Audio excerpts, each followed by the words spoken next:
fuck me hard. Howdy, folks. Your host, Double J, back here for a Fridaze session here with Nick, host of Occult Rejects, and Taylor from Flow State. Welcome there, fellas. Thank you for having us on. Oh, for sure. It's this is mine and Nick's first iteration of this kind of just Friday roundabout session of topics. We did it back on Thanksgiving, and a lot of folks seem to enjoy it, so we figured try to do a regular thing here. But yeah, welcome to joining us here, Taylor. Appreciate it. Appreciate your time there, Nick, as well. Oh, of course. Yes. I had a nice intro from my old pal Buffalo Jared Revisa. He's the fellow that stalked me a number of years back, tried to get me to hire. Was real persistent on trying to get me to hire him as my PR rep, despite me insisting I did not need a PR rep for anything. And he went trans, and that's why I added the Buffalo Bob music from Silence of the Lambs over his little Instagram video. He went trans and stabbed a bunch of folks back over the summertime. Currently refusing to plead guilty to any of these things. He's having none of it. He's not accepting any offers, despite murking fools in a multiple state stabbing spree, and he's currently still pleading not guilty to every charge. Seems like a tough road. He's going, but can't say that he's probably thinking too right. He's part of that transpocalypse of. So are you still considering him for your PR? No, I am considering offering my services to him for PR. Seems like he's in far greater need. His this dude's family's interesting. He did have a PR agency. He's an interesting character. His uncle or his father and his great uncle ran some sort of sports hypnosis psychology business, and the Chicago Cubs credit them for breaking their World Series curse. I would never let that person hypnotize me. right. Well, I wonder if that's how homeboy got so kind of whacked out, because his father, was deep into this sports hypnosis stuff, and he was kind of like who was that NFL quarterback, Todd Marinovich, whose father was he's like a trainer, and like he was USC quarterback, this lauded #1 pick, and fell out of the league doing crack all the time because he was just under so much pressure. I kind of look at this dude the same way, because this dude was like a lacrosse player in high school, or woman, or Buffalo Jared, if you will. And I think he was just on that same. His father was, and his whole family was the sports training business. So I don't know. Kind of feel like it went the same way. But yeah, I mean, they need to put that. I mean, he is behind bars currently in Plymouth House of Corrections in Massachusetts, right near where the Mayflower landed, awaiting trial. But yeah, they need to keep that dude behind bars. I mean, he's clearly lost his shit. He stabbed 3 young girls at a movie theater, ran into Braintree AMC theater, just started cutting people. You know what I mean? Well, like one of the less, craziest school shooters was trans too. Well, yeah, but if you recall, Buffalo Jared, after the incident at the movie theater, this is after he already stabbed his boyfriend in Connecticut, killed that dude, slashed the girls at the movie theater, then drove to down to Plymouth, about 30 miles from Braintree, and went to the McDonald's, went to the drive-thru. Apparently there was a dispute over something in the drive-thru. Go figure, right? So he pulls around front, starts pissing on the front window. Somehow there was some food involved. They were going to bring him his food out or something. I don't know. Then he started stabbing more folks at the McDonald's. They survived. The girls keeps walking out through the pissed on door. Yeah. The one of the witness statements was fantastic. When we get into the conversation, I'll see if I can find it. But yeah, some lady's like, she's like, I didn't know what to do. He's clearly got a knife. He's got his dick out, pissing on the window, kind of thing. Like the picture she paints, at least with the statement of him pissing on the window, is pretty good, because he's got a knife out while screaming. They really fucked up that McFlurry. Oh. Then he went on a high-speed chase, wrecked his Porsche SUV, and flipped it over. And there's 300 cops there, whatever, probably 30 cops there on scene. But it was quite an ordeal. Oh, Buffalo Jared, he lost his shit for sure. It sure sounds like a reasonable PR manager, right? Oh, the dude was so creepy. I remember looking at his website, his PR website. It was still up a couple months ago, at least, even after he was in jail. after he was arrested. They won't give him bail, thank God. He does not need to get out. This dude's clearly got some issues. But yeah, I remember looking at his website. He never smiles in any photo. He's like, what I mean, like he's just blank face, no smile. His girlfriend / fiance, she's referenced. Well, she's no longer in the picture once he went trans, I suppose, but she was in a lot of the previous iterations of his PR business. She was focal point in a lot of the photos, She also would never smile. They were the creepiest couple I'd ever seen. I was like, it became a bit like after dude was trying to hire me, I'd go back to his website to see what he's up to, just to see what this creepy fucker was doing. I would never reach out to him. God, no. But certainly get back to the site. That's a great question. I know we never got to the bottom of it. No, I have no idea. He told me it was, one of his other clients was a subscriber to my podcast, and he did give me the person's name and some sort of Christian home video service. I was like, all right, well, I suppose. I do a lot of I'm big. I do a lot of. Nick and I both have done a lot of satanic cult type stuff, so I can see where I have some folks like that listening to. That makes sense. Podcast it didn't trip a red flag on me. You know what I mean? It just seemed like run of the mill stuff. Yeah, it seemed appropriate. This is our normal audience. Yeah, I'm sure Christians like to get down with some home video stuff. I wouldn't know. I was raised Mormon, so they call themselves Christian, but it's like it's very. My sister married into Mormonism. No, married in. Did she get baptized? Actually, so you ever one of these. Yeah, she got one of those, I think. My younger sister did, and then when I was 27, I learned that I have 2 older half sisters. I've still only ever met one of them, but both of them were raised in Mormonism. So all 3 of my sisters are Mormons, even though I was not ever a Mormon. Oh, that's wild. It's a wild circumstance you found yourself in. Indeed. Yeah, Mormons, they, I don't have a lot of bad things to say about them. There's a lot of bad things I could say about the Mormon church overall. My experiences in the Mormon church, I can't really say I didn't have. I had a pretty good time. It was my childhood through my teenage years. There was the Mormon Basketball Association, aka the NBA, was real big in Cincinnati. We were back-to-back NBA champs. I called it the Holy Grail. They never enjoyed that when the trophy. Well, I'm in Independence. I don't know how much you know about I'm not in Independence now, but I was born in Independence, and that's sort of where the Mormon church splintered back in the day. Independence, Missouri. Yes. Isn't that where they're going back for Zion? Isn't that Zion? That is Zion. That's where they say Jesus is coming back. So I was born in Zion. So I assumed that given where I was born at, it's not that surprising that I find myself with several ties to Mormonism. Yeah, that is a very heavy Mormon area. Even the Kansas City region is pretty heavy Mormon, population. As a result of the Missouri activities. Although I think up until the 70s, it was still, technically legal to murder Mormons in the state of Missouri. Because they were really, they took a hard bend against Joseph Smith and the Mormons to run them out to Illinois, to Nauvoo. I've actually never been to Independence, Missouri. That's it's real grimy. Is it? Well, but, as far as there's probably Mormon sites there still, right? Yeah. There's still a lot of Mormon activity that goes on there, but Independence on a whole it's pretty grimy and ghetto now. Sure. Yeah, I think I've been to every other Mormon site except for that one, probably. Yeah, because I've been to Carthage, Nauvoo, Kirtland, Ohio. Where the golden plates were found there in a mound in Batavia, New York, the Hill Cumorah. Lots of creepy, weird Mormon sites, except for the one I live right by. Yeah, Salt Lake City's super wild as far as I've the never been architecture. there. Oh, Temple Square is something else to look at, just architecturally speaking.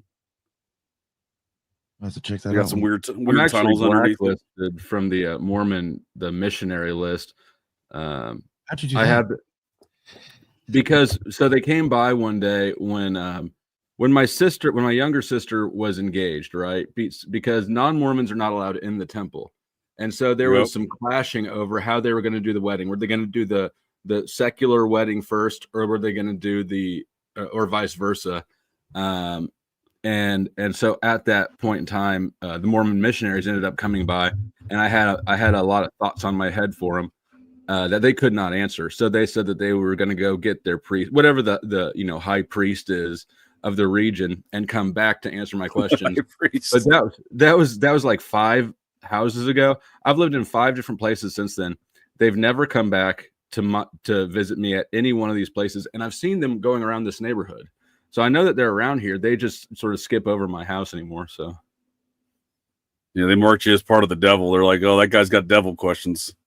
mm-hmm. Don't go back there. Yeah, I was a little bit pissed off. Yeah, those Mormon missionaries are an interesting bunch because I don't know if you're aware, you might be, since you have so much family in the church, that the missionaries fund that themselves. They got to pay for that entire mission themselves. I think I knew that and forgot about it. It's all I disagreed with it then. I was outraged that they would even infer that I would be paying for it. Like you guys are out of your mind. That's some manipulative shit right there. Right? Oof. But if you're an adult male and you didn't go on a mission, you're definitely like a lower class within the membership. If you don't go on it, you're lower class. Yeah, like if you're an adult male who did not go on a mission, like you're definitely like you're low class. Mm. There's definitely a caste system within the Mormon within the Mormon church. I quickly realized that growing up, because my father didn't have a father in the church. It's a very strong patriarchal organization. So you're definitely in a different class if your father's not in the church. Mm. So yeah, interesting. It's almost well, that already puts me at a disadvantage. That's not a great. No wonder they didn't tell me about that. Yeah. Hey, come on into our church. You can be a serf.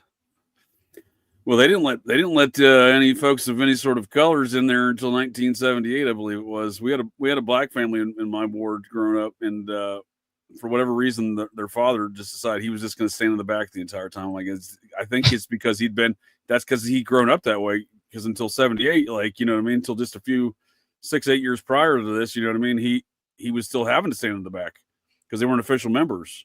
They wouldn't let them be official members. They could come to services, like folks could come to services, but you had to be white to be a member.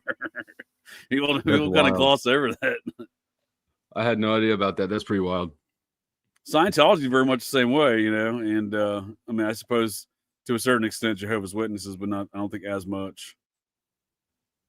They're all kind of ancient alien cargo cults, as I like to call them. These ancient alien cargo cults seem to stick together. Oh, when it comes to, I was going to bring that up, since we're talking about Mormonism. I don't know what you feel about UFOs, Taylor, but if you start like looking into a lot of the stuff with Skinwalker Ranch and like most of the UFO sightings in Utah, it all ties back to all fucking Mormons, man. Even like Skinwalker has been every owner except for Bigelow. You can prove that has been Mormon. Bigelow heavily donated to folks like was in league with Harry Reid, who was like a big Mormon bigwig there in Nevada. I don't know that I've done enough research into it to have a strong opinion on it. I do, for whatever reason, I'm under the impression that I think it's a decoy. I don't know how or who or why. I just feel like the alien thing gets too much attention to not be some sort of a decoy, if that makes sense. Sure. Yeah. Sure. No, I think what do y'all like to talk about in the flow state there, Taylor? Is it do you ever get into aliens over there? We have not for any good reason. It's not off limits. I like to talk about anything besides race bait topics and the shape of the earth. Those two things I'm pretty much played out on. But yeah, no, we talk about anything and everything from serious topics to what would happen if you nutted it in 0G. I think we've hit that topic about 4 times now. That's a very serious scientific study. That's how we know that the space station is fake, because you don't see little blobs floating around. It's one proof, I suppose. But no, anything's on limit. Nice. And that's you. How do you generally? I saw a portion of the Nick's Nick's appearance on there the other day. Looks like you had 6 or 7 panelists. Do those just randomly appear? Do you just have a random a collection of folks that routinely appear there? Is it a different kind of, or is it what I'm getting? Is it a different atmosphere and environment kind of every day? Looks like maybe. So I normally just drop the link and let it be open panel. Okay. Nick's like The Wild no. West. I'll never do that, but I'll go on your show, but I'll never do that. Yeah, there are some who are regulars. There are also some who just pop up for certain things. You get it's everything. When you drop it like that, it's everything. Sure. And I think that the last stream, wild. I think the last stream we did it was more sort of centralized or centered around people who dislike me. I opened with a montage of people talking shit on me, which is one of my favorite things to do is transmute that negative energy into something that I get a kick out of. Nice. Yeah. So it's like a but roast. No, I just dropped the link. I just dropped the link. I let it go. Whoever feels like coming up and has something to say can come up. There are some people that will try to get up every time that never get up. There are some people who do come up every time. There's, 1 or 2 people who are brand new every time, but and Nick spoke very highly of his experience there. I checked it out the other day for briefly. Like I said, it was a pretty wild time, wild conversation y'all were having. Did you like that metaphor, Nick? Uh-huh. Yeah. No, I think it's pretty wild. It's pretty fucking funny to me. Yeah. Especially the element of throwing folks off for various bids, right? And everybody's on sale, including myself. We're all prostitutes over at Flow State. Some people get in their feelings about it. They get offended. Sure, they got kicked off. But fucking forget it. They must forget where they're at if they get in their feelings about it. I can imagine where folks get butt hurt at times. Oh, yeah. They think that they're above the program or they're more special than me. They think they're more special than me on my own show. Which they're not.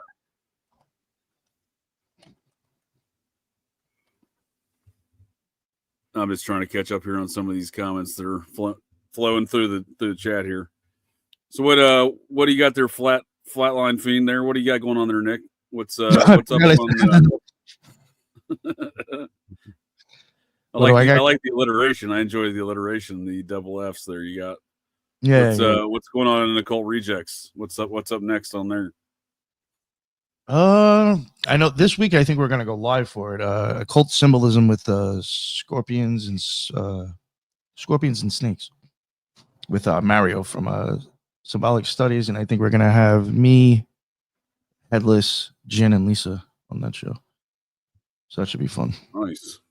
Yeah, that was like when I was telling you, I was like, well, I can go live. Sounds like a good panel you got there. Oh yeah, it should be.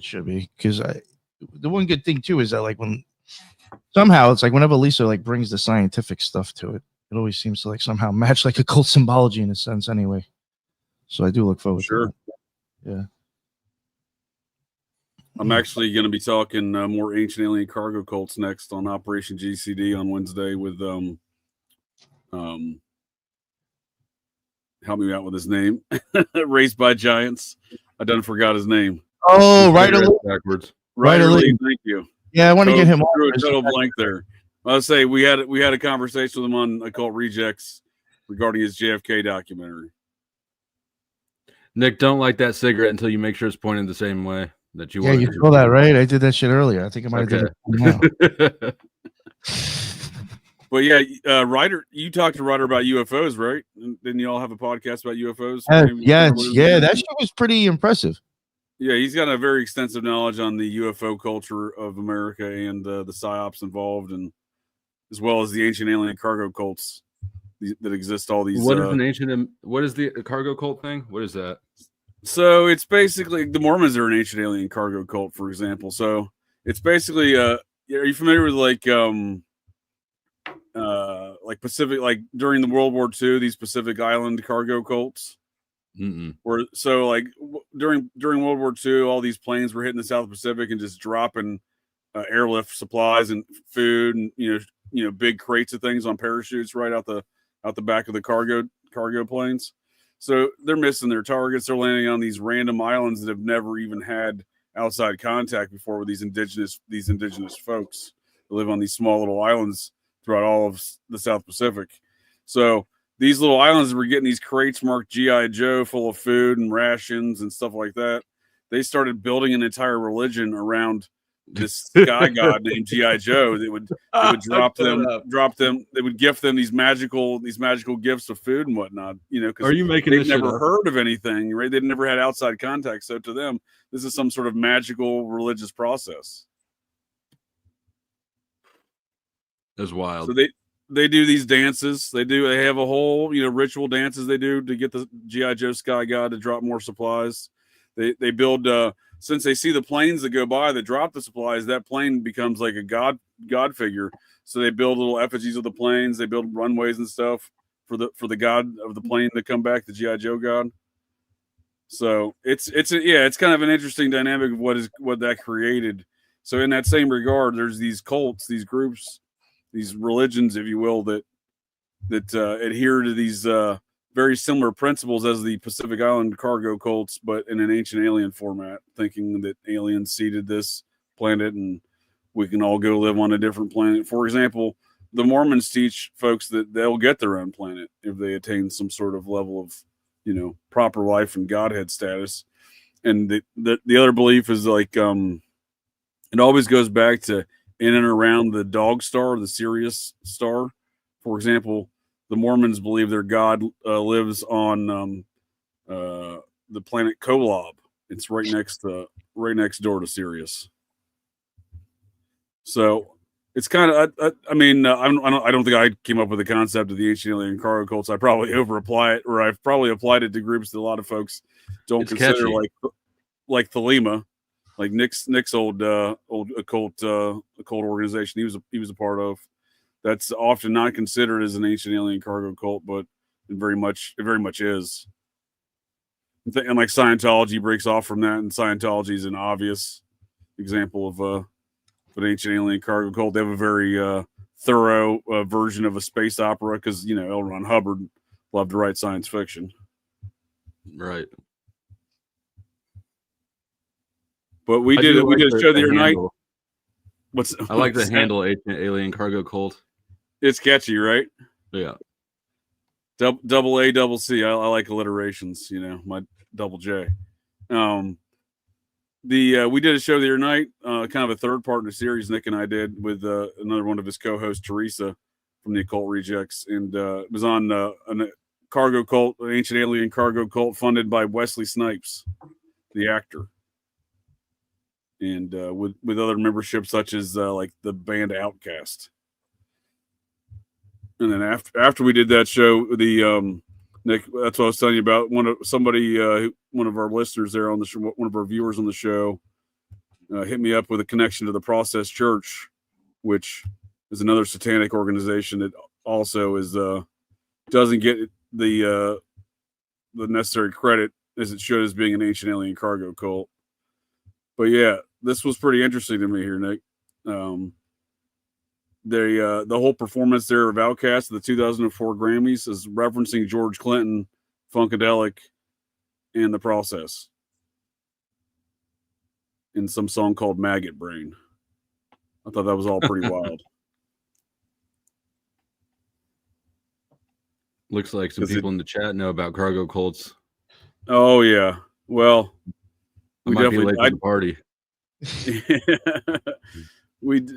I mean, Nick and I definitely, anytime we talk cults, I'm bringing up cargo cults because all these cults are one and the same in that regard as far as that characteristic. And like you familiar with the Process Church, Taylor? Is that something you've ever heard of before? But no, you better start me from scratch. They're connected to like the Son of Sam, Charles Manson, RFK murders. They're connected to a lot of shady stuff. But yeah, they're a satanic organization. It's an offshoot of Scientology, and they're very, very influential as far as much like Scientology was as far as who they aimed for their membership. A lot of Hollywood folks that are to this day and music folks that are involved in the process, from Marilyn Manson to George. I think George Clinton's passed now, but George Clinton from Funkadelic was a member, These are self-professed members. But yeah, they very shady group. It makes sense to me to target the powerful, the famous, and also to appease the gods that drop you the most loot. Right.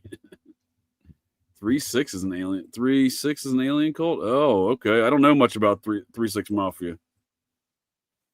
I saw them in concert once. It was a goofy show, but it was fun.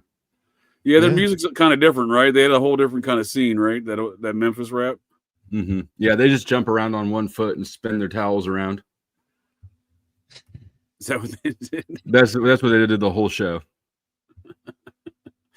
I was forced to listen to 3-6 Mafia for 6 hours one time on a car ride because I got stranded in Murray, Kentucky, when I was a teenager and on spring break, and my dude's cousin drove us back, and I didn't really want to I asked him once if we could listen to something else, and he's just like, nah. And I was like, and this is Nick. This is the same dude that was preaching to the homicidal vampire cult. So I was just like they call him Roundhouse Luke. He was a martial arts champ as a teenager. He's the same age as us, but he was doing like roundhouse kicks on a heavy bag while telling me some story about some homicidal vampire cult where his family was the foster family for the cult leader that murdered some fools on a multi-state vampire killing spree. And I was like, yeah, I'm not going to argue with this dude. If he wants to listen to 3-6 Mafia, I guess we're listening to 3-6 Mafia. How the fuck you meet these people? How do you meet these people? That's a great question. And I think I leave my door open for all the weirdos. Right? It's like a magnet. I think they just, they seem to, like, oh, this guy wants to talk to me. It's because you've got the look. You look like they see you. They're like, this is one inviting. Of ours. Yeah, it's inviting, right? You go back like a year ago, though, and like see what he looked like then when he was on my show. Totally different. So it's like you can't even go by the way he's dressed up now. That is a fair statement. Yeah. Back when I was still working on corporate job. Oh, what was that? I mean, what's that say about Nick and myself if we found you as well? Right. Actually, JJ Vance contacted me. That's how that works. Right. Yeah, we were talking Mormon biz, I think, is what we initially started talking, but then we ended up doing a number of podcasts on the Smiley Face Killers and a lot of other stuff after that. Do you know who the Smiley Face Killers are, Taylor? No. Oh, damn. Okay. That's a loaded one. It's a great question. I actually met JJ too. So. Oh yeah, we toured some of DC's historic sites. Nobody tried to stab anyone. Well, it was daytime, so we were fairly safe.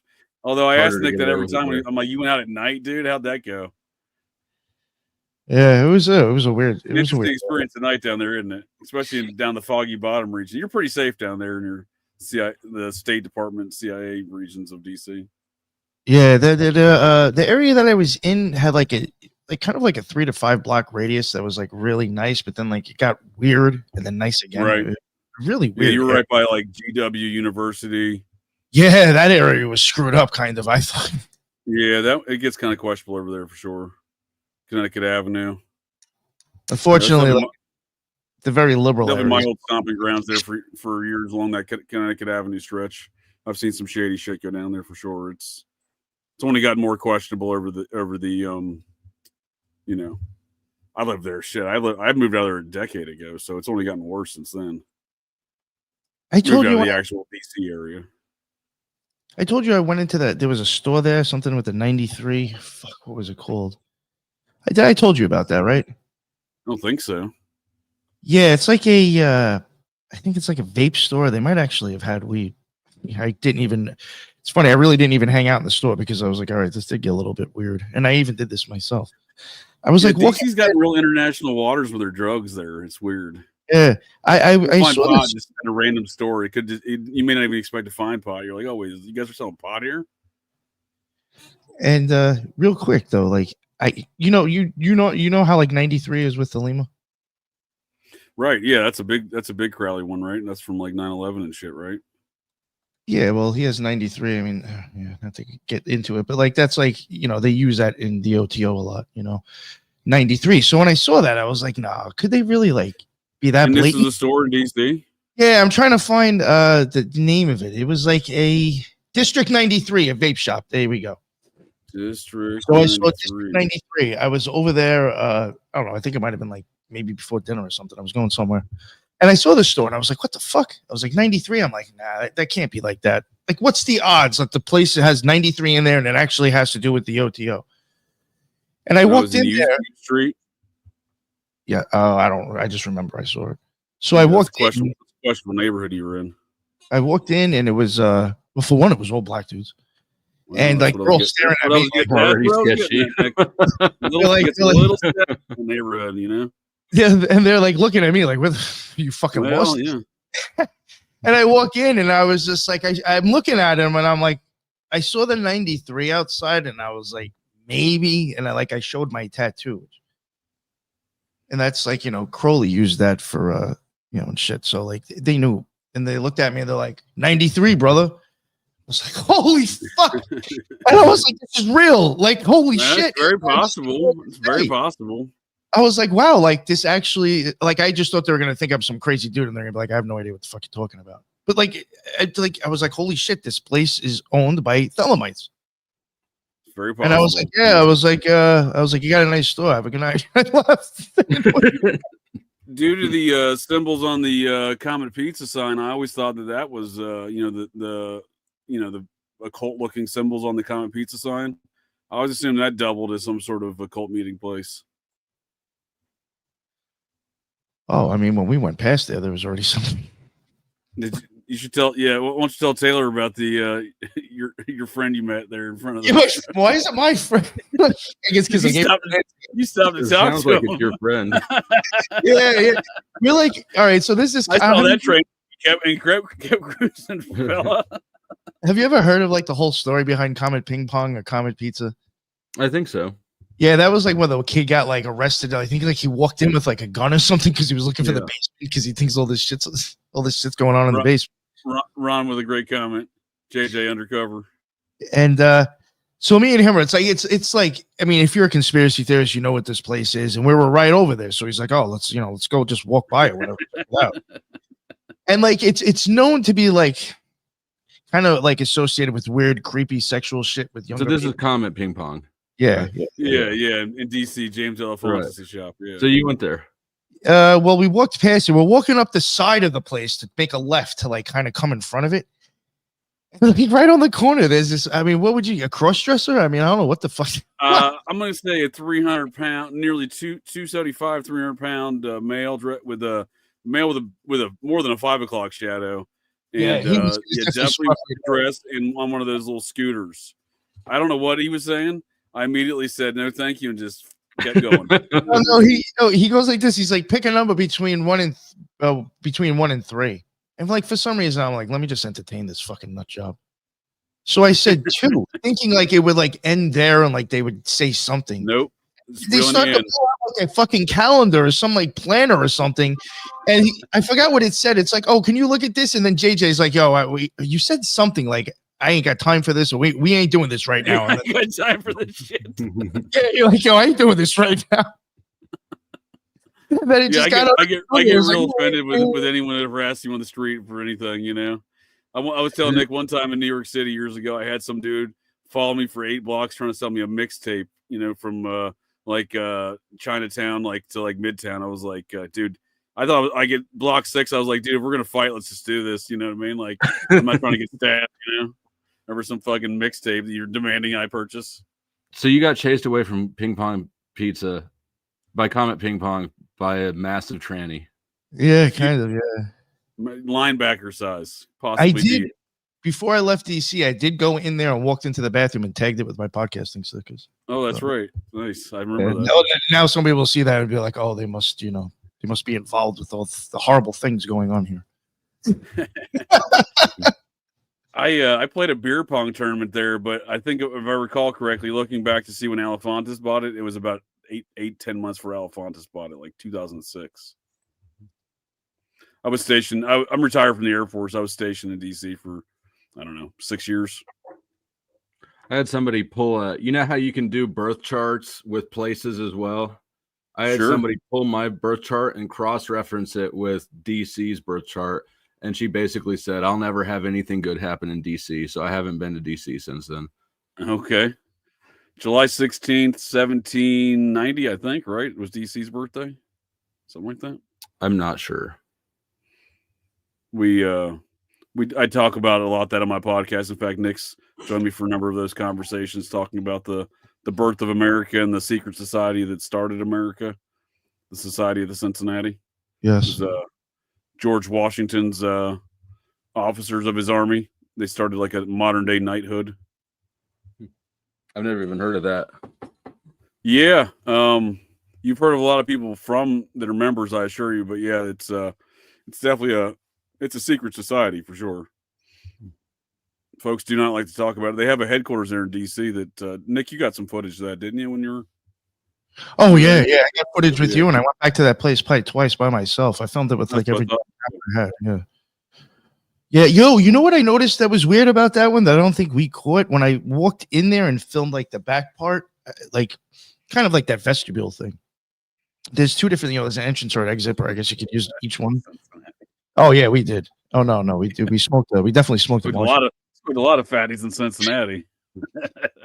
and there was an owl, like a little small owl, like hidden by one of them, and the other one didn't have it.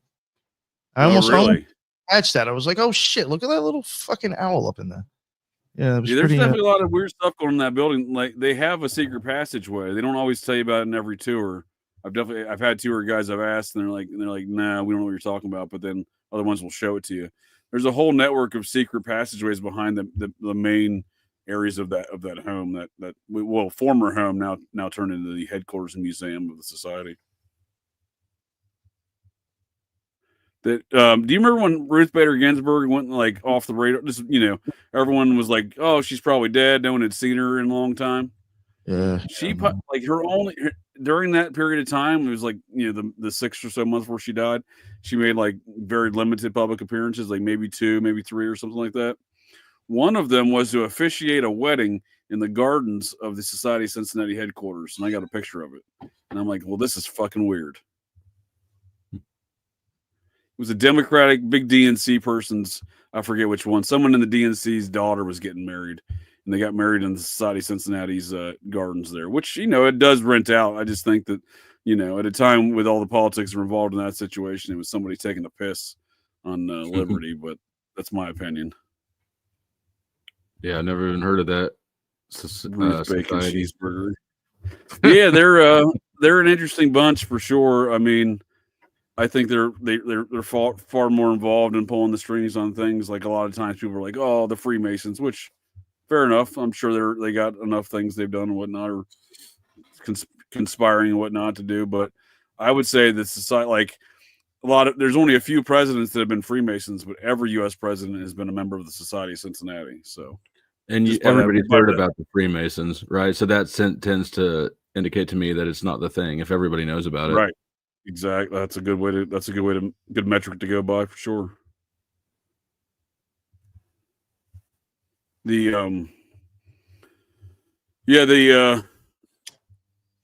There's a lot of folks from the Society of Cincinnati families that are involved in these cults too. We talk about that a lot. Nick and I have on a number of shows. Headless. Headless. Yeah. One of my favorite ones is to poke at is point 2 is the Weld family. Have you ever heard of the Welds? No.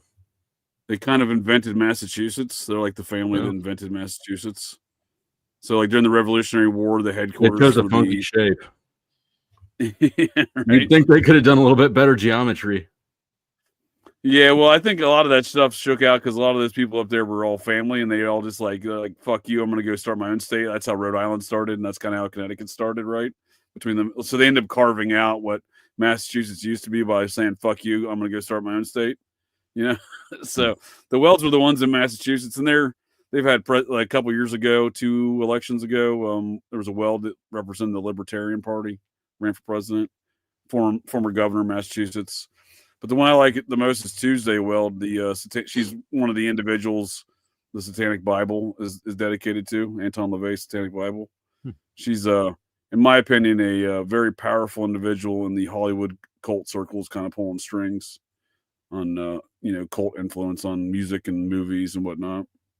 A lot of examples of it over the years. She was real tight with the Beach Boys, the whole 60s kind of hippie rock scene. But yeah, a lot of old money in these groups, these ancient alien cargo cults.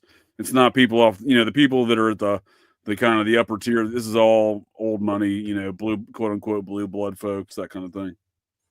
The Beach Boys seem like they were involved in a lot of things. Oh, yeah. Group. Yep. Bill Weld. Yep. Thanks there, Headless. I couldn't remember the dude's name that ran for the vice president spot there. Yep. Cousin of Tuesdays. Yeah.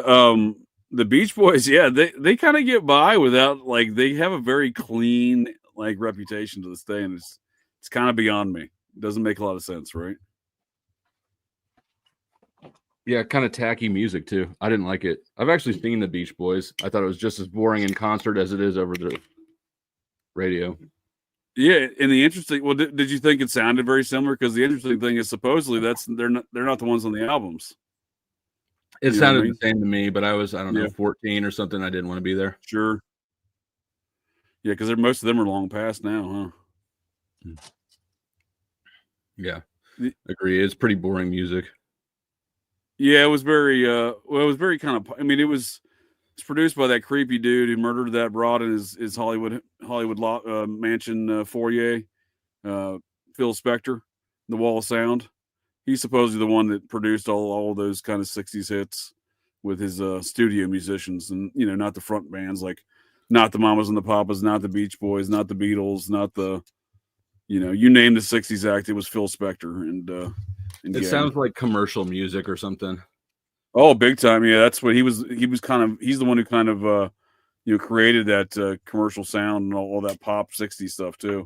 Before the hippie countercultural stuff that he was producing music wise, he's the one who created that pop scene in the 60s, from the 50s doo-wop to the 60s, early 60s pop music. That was Phil Spector. Yeah. Phil's a cool name. Yeah, Phil's in prison for a couple lifetimes. I think he actually died a couple years ago finally, but he was what he put on the most ridiculous wig when he got brought. You ever heard of this guy? He got brought up on murder charges, and he's like, "Oh, you know what I'm gonna do? I'm gonna put on a ridiculous wig when I go to prison here, go to trial." I get around. Shout out Nidish. I do get around these YouTube streets.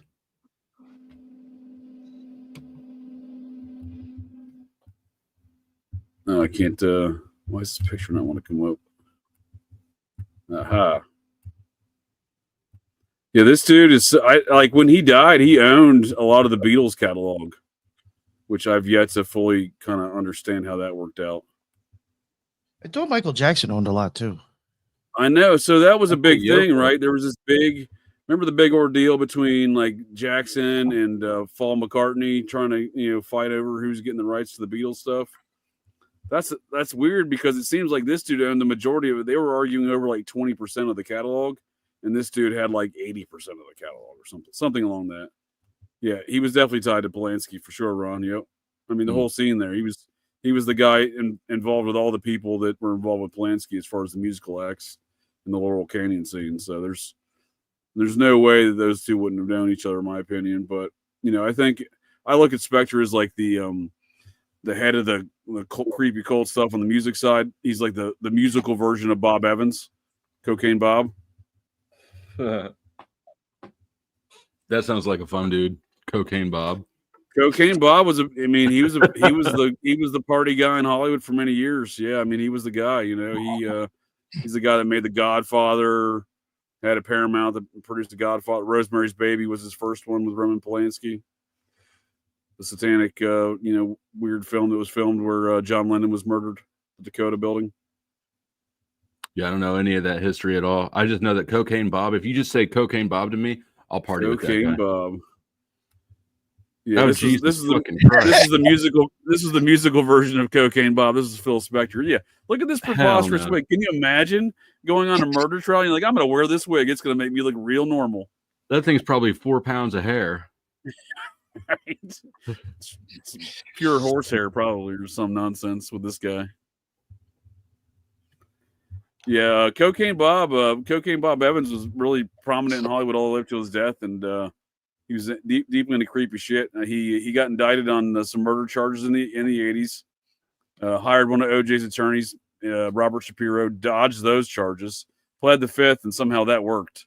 For most people, you go up on a murder charge and plead the fifth, they might still charge you. Like this, they didn't even bring him back in for questioning.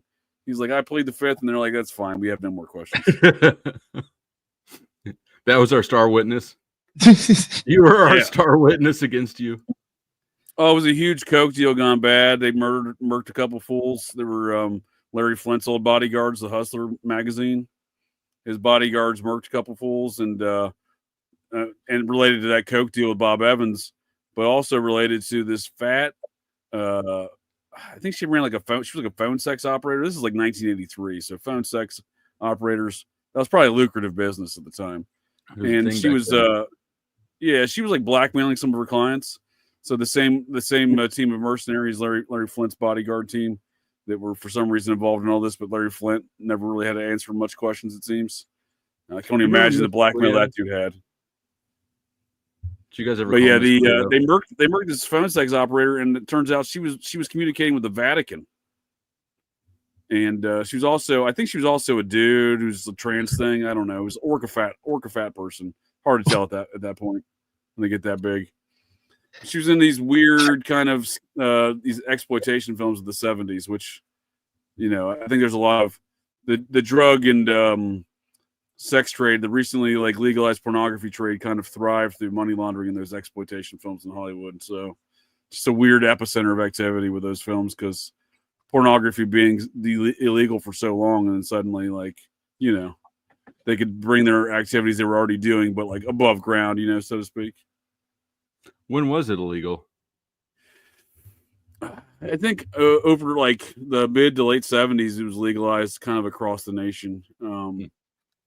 Some places, more strongholds than others. I mean, these were a lot of the fights that Larry Flint was fighting. I'm spent many years as a Cincinnati resident, and that's where he fought his battles with the law and the People versus Larry Flint film. Most of those legal battles, outside the one he gets shot, that's in Georgia. Most of those legal battles take place in Hamilton County, Ohio. That's where he started his first hustler operation. Yeah, I was born in the mid '80s, so all that shit was before me. Yeah, I'm an 81, so yeah, I know about most about it because it's just where I lived as a teenager there. In fact, there was the hustler. What's that? Was it illegal due to prostitution? Was it considered prostitution? I think it was obscenity laws. There was people so they were charging all these obscenity laws, right? Yeah, there we go. Jay Morris has got some answers for us. There was a Federal Telecom Standardization Act in the 70s and 80s. Yeah, I mean, there was a lot of these anti-obscenity laws. Some of them still in existence, in certain like towns and cities, you know what I mean, but not state or federal wise anymore. He's going to quiet mode. Yo, he's witnessed me almost like do that. I recorded one time. I met Ron too in person, and we were recording at his house, doing a show at his house. And like I even said, at one point, I think even on the show, he was like, "You're getting that look like you're gonna get too fucked up. You're not gonna be." He was like tapping my arm. He's like, I was like, "Yeah." Was that when y'all were doing them ghost stories or ghost hunt or whatever? Yeah. There was like four of us. I think, four. Yeah, me, Andy, him. Fuck, I forgot his friend's name. My bad. There was like four of us, like in his recording studio, all together. Oh, the Wicked Planet Studios, huh? Yeah, well, he has like at his job, he has like the upstairs, kind of like turned into like a little podcasting thing. Nice. Yeah, it was pretty cool, man. It was actually weird to it was wild to actually podcast with the people like you're on, like right in front of you. Total different experience. Felt like you're actually having like a conversation, but you're just, I don't know. Yeah, there's a lot of those legal battles over obscenity laws and pornography. It was, and even once regular pornography was legalized, the part of the whole Son of Sam story was all that homosexual, underground scene of New York City, where the pornography scene was, surrounding that as well. Oh, Flows, hey, Taylor, I wanted to ask you, is that Mitch Loving guy from your channel? Yes. That dude's fucking retarded, huh? Yeah, you can bounce him. Yeah, I was like, holy shit. I was Don't like, think that I'm protecting him. more on over there. Like, why is he I don't always pay a lot of attention to the chat, but yeah, Mitch Levin is definitely one of mine, and you can do whatever you want with him. It's definitely interesting. North Carolina. It's nicer than New York. Question for you, Nick. North Carolina better than New York, huh? So far, I mean, my experience. I mean, again, like I really wasn't like somebody who was like really into the city anyway. And for the most part, I spent most of my life on Long Island. So like for me, it's like it was almost kind of like I basically just like it looks the same, kind of like it really isn't any different because I was already used to kind of more of like grass and trees and stuff like that. It wasn't as bad as like the city or the Queens or Brooklyn. So, but the temperature wise, it's hotter, which is what I wanted. It's a lot cheaper here to live, especially like less congested. Housing, less congested. Yeah, like I've never once hit traffic that I've hit like even out on Long Island. Like I haven't even experienced anything that like has drove me crazy. Yeah. It's next level out there, man. It's worse than Los Angeles, I think. And people do seem, for the most part, a lot nicer. Like you'll have. Oh yeah, you're getting some of the Southern hospitality down there, friend. Yeah, ma'am, sir. As a Yankee, I understand you're not necessarily accustomed to that. I was like, oh, people like have pleasantries. Holy shit. Yeah, I was gonna say, Mitch, you're definitely one of mine. He's trying to say he's not one of mine. He is. No, you know why? I was pretty sure he was from your channel because I was like, yo, why is McLovin talking mad shit? And I'm like, oh, that's like Mitch Lovin. Like I thought that was London McLovin at first. No. And I realized it's spelled differently. And I was like, I was pretty sure I've seen him over on your channel. Yeah, it's my RV, my studio / RV dining room. He's got motherfuckers hanging from the ceiling right next to him. Doubles a store soccer. It looks like Rocky in there, but it's like human torsos. Right. Got to keep it cold as a result of that. Yeah. Yeah, I think everyone who is in New York City, all my friends and folks in New York City that I know, they all get to the point where they don't want to travel more than 5 miles because of the traffic. So if they live in Long Island, like they'll never go to the city anymore. You know what I mean? After like age 35.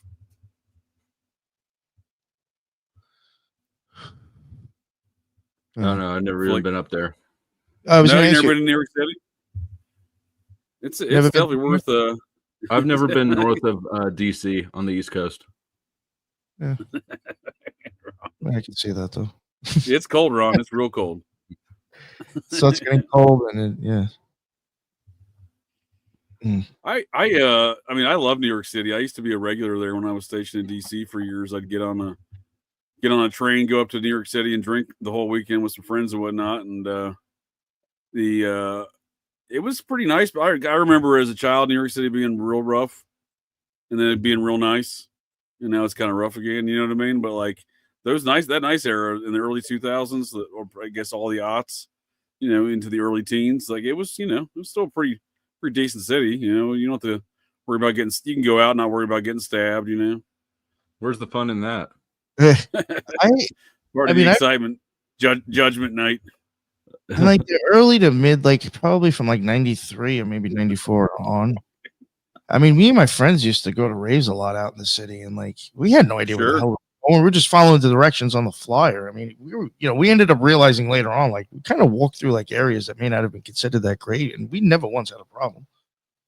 Well, were you walking in a big glob of dudes? The big man glob? No, it was like maybe, I don't know, 3 or 4 of us going. So, I mean, I don't know, a bunch of white kids too. I don't know. Yeah. I spent most of my time hanging out in like the East Village down there in McSorley's, in and around McSorley's, but that's a fairly safe area because it's NYU, right off NYU campus.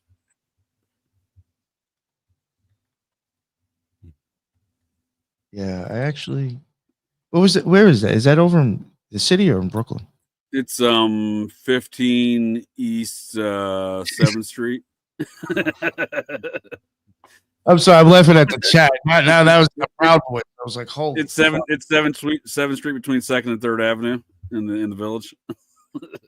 Sorry. Ask for Brennan. Tell him JJ sent you. Dude's worked there since he got off a boat in the 60s, you know, or late 60s, early 70s. It's nothing but it's an old Irish ale house in the village. It's one of the oldest in the city. You know, I suppose in America for that matter. I think it was 1854, maybe. Everyone from Lincoln, since Lincoln is been there, I guess, right? But it's all old Irish dudes, and they're very salty about life. So like, if you're not drinking beer, they're gonna tell you to get the fuck out. I love the attitude. It's great stuff. Bye, Mitch Levin. Yeah, I only put him in timeout through StreamYard. It looks like it just said it banned him. Oh well. It's all right. He'll be fine. He'll make it. He'll be okay. Oh, I was like, nah. After all, he is one of mine. Skinheads and Proud Boys now. I was like, yeah, you're just fucking retarded, dude. Nick, you never made it to McSorley's, going in the city. Never ventured there for some beers. No. You told me you used to go there, right? Oh man, I was there all the time. Yeah. That's over by the village. Right? I was one of my dudes worked at Fox News in the production staff. He still does, but I was always going up there and hanging out. They had a very party atmosphere, so I was hanging out with the production staff all the time. So I was always bringing the production staff in there with me. You know, I always bring in a group of people, so I became not only a regular at the bar, friends with some of the old Irish dudes, but I'm telling you, they love me because I was always bringing business. Not necessarily that they need business, because on the weekend they usually have folks staying at the door, but I brought business that tipped well. You know what I mean? Oh yeah, I'm sure they had money. Oh, for sure, yeah. Fox News pays well to the production staff. That's wild. You have a connection to Fox. Yeah, I won back-to-back baseball fantasy baseball championships on the production staff there. The second year I won, I rented a party bus, and we went around to all of the oldest bars in Manhattan. But I gave my victory speech where George, at the bar down in southern part of Manhattan, down by Wall Street, where George Washington gave his victory speech for the Revolutionary War. I gave my victory speech at the same bar for back-to-back fantasy baseball championships. I think for most of the people, the historical moment was lost on them, but other than that, I enjoyed it. What were you saying, Hill? Before? Me? Yeah, I think you were asked something, right? Oh, I was just trying to mock Mitch Levin. I just wanted to take a moment of silence for Mitch Levin. Is that him back as Mars Life? Yeah, that's him. Is it really? Wait a second. He's back with a different username, man. It's dedication. Yo, like, who's the psycho now? All of us. I guess, yeah. But I mean, like, this guy, like, I literally only have one YouTube channel. You don't have any alt accounts? Oh, some sock puppet accounts. I don't even keep fucking You're not doing it right. If you're allowed to come back as you everywhere you go, then that means you're not pushing the limits hard enough. Yeah. Surely you got to have some places where you want to go back, but you're not allowed anymore. Yo, for real, this YouTube account is actually tied to like somebody who's on the show had to actually even make it. So like if I forget like the password, I gotta hope that they're like by their phone and they have to tell me like the code that they're getting to, like, you know what I'm saying? Like, because I'm not making new emails just to make another fucking YouTube account because I've gotten so many. You can't switch it over, huh? No. Yeah, this is my fourth one. It's just lasted like 2 years. But I'm just like, I don't know. For me, I'm just like, I'm not gonna go through the trouble to make another YouTube account to like talk shit. This dude's crazy. Yeah, you're not indulging in the finer. I know, yeah. The little joys, like being able to type in a comment and then just sort of watch the person read it. Right? They'll try not to react, but you can kind of see them get like a little bit off kilter, or whatever. Who's the psycho now? I guess it's me. No, I think one night on your show you were even saying like it's got to be like the listeners and the people on the show too. It's just like it's kind of like we're both got to be fucked up in our own ways, right? Absolutely. There's a symbiotic, it's a symbiotic mutually relationship, fucked up right? relationship. Yep. I mean, Unabomber right here is not exempt from that for sure. Obama. And JJ doesn't move a whole lot, his body, and sometimes it just looks like an avatar.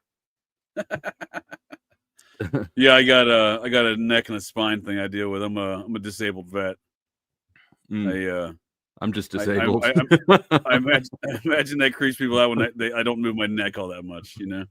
Yo, that's the first time I saw him. I didn't know the situation, and I was like, "Yo, you fucked up." I was like, "Yo, this guy can't." I was like, "Yo, this guy, like, he just doesn't look right. Like you weren't turning right." And I'm forgetting. Like, you've told me so many times your situation, and I'm fucking not even thinking about it. And I'm like, "Yo, this guy is fucking hammered." I was like, "He can't even." Look Had a number of injuries. Yeah, no. And then when I got in the car, I was like, "Oh, all right, the guy's okay." Yeah. Fuck. It's accumulation of injuries. Yeah. I just rub dirt on it and get by. But yeah, I don't move my neck well. So I know I can imagine, like, I know when people are like, do you understand what I'm saying? I'm like, I don't nod my head in agreement or something. I'm like, I can't move my neck. So I mean, I'm like, you know what I mean? Like, yeah, no, these are words. The first time here we are thinking you're a weirdo. Yeah. Yeah, didn't I even say something to you, JJ? I was like, "Yo, you want me to drive?" And they're like, "I'm fine, man." Oh yeah, I managed to get by. Yeah. No. We were fine. We ended up smoking mad joints, I think, too. Yeah. Remember it was fucking hot as shit.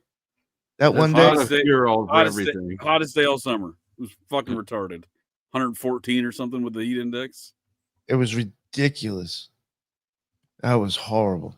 Yo, I was like drenched. I always love this question. Why am I so red?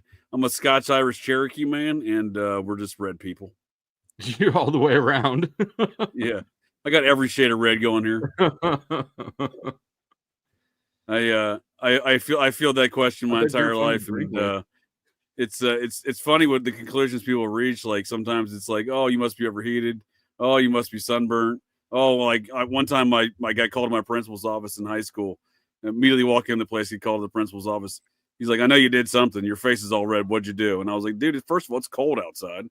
Second of all, I didn't do shit. You know what I mean? Like, just because someone's face is red doesn't mean that they're into shit.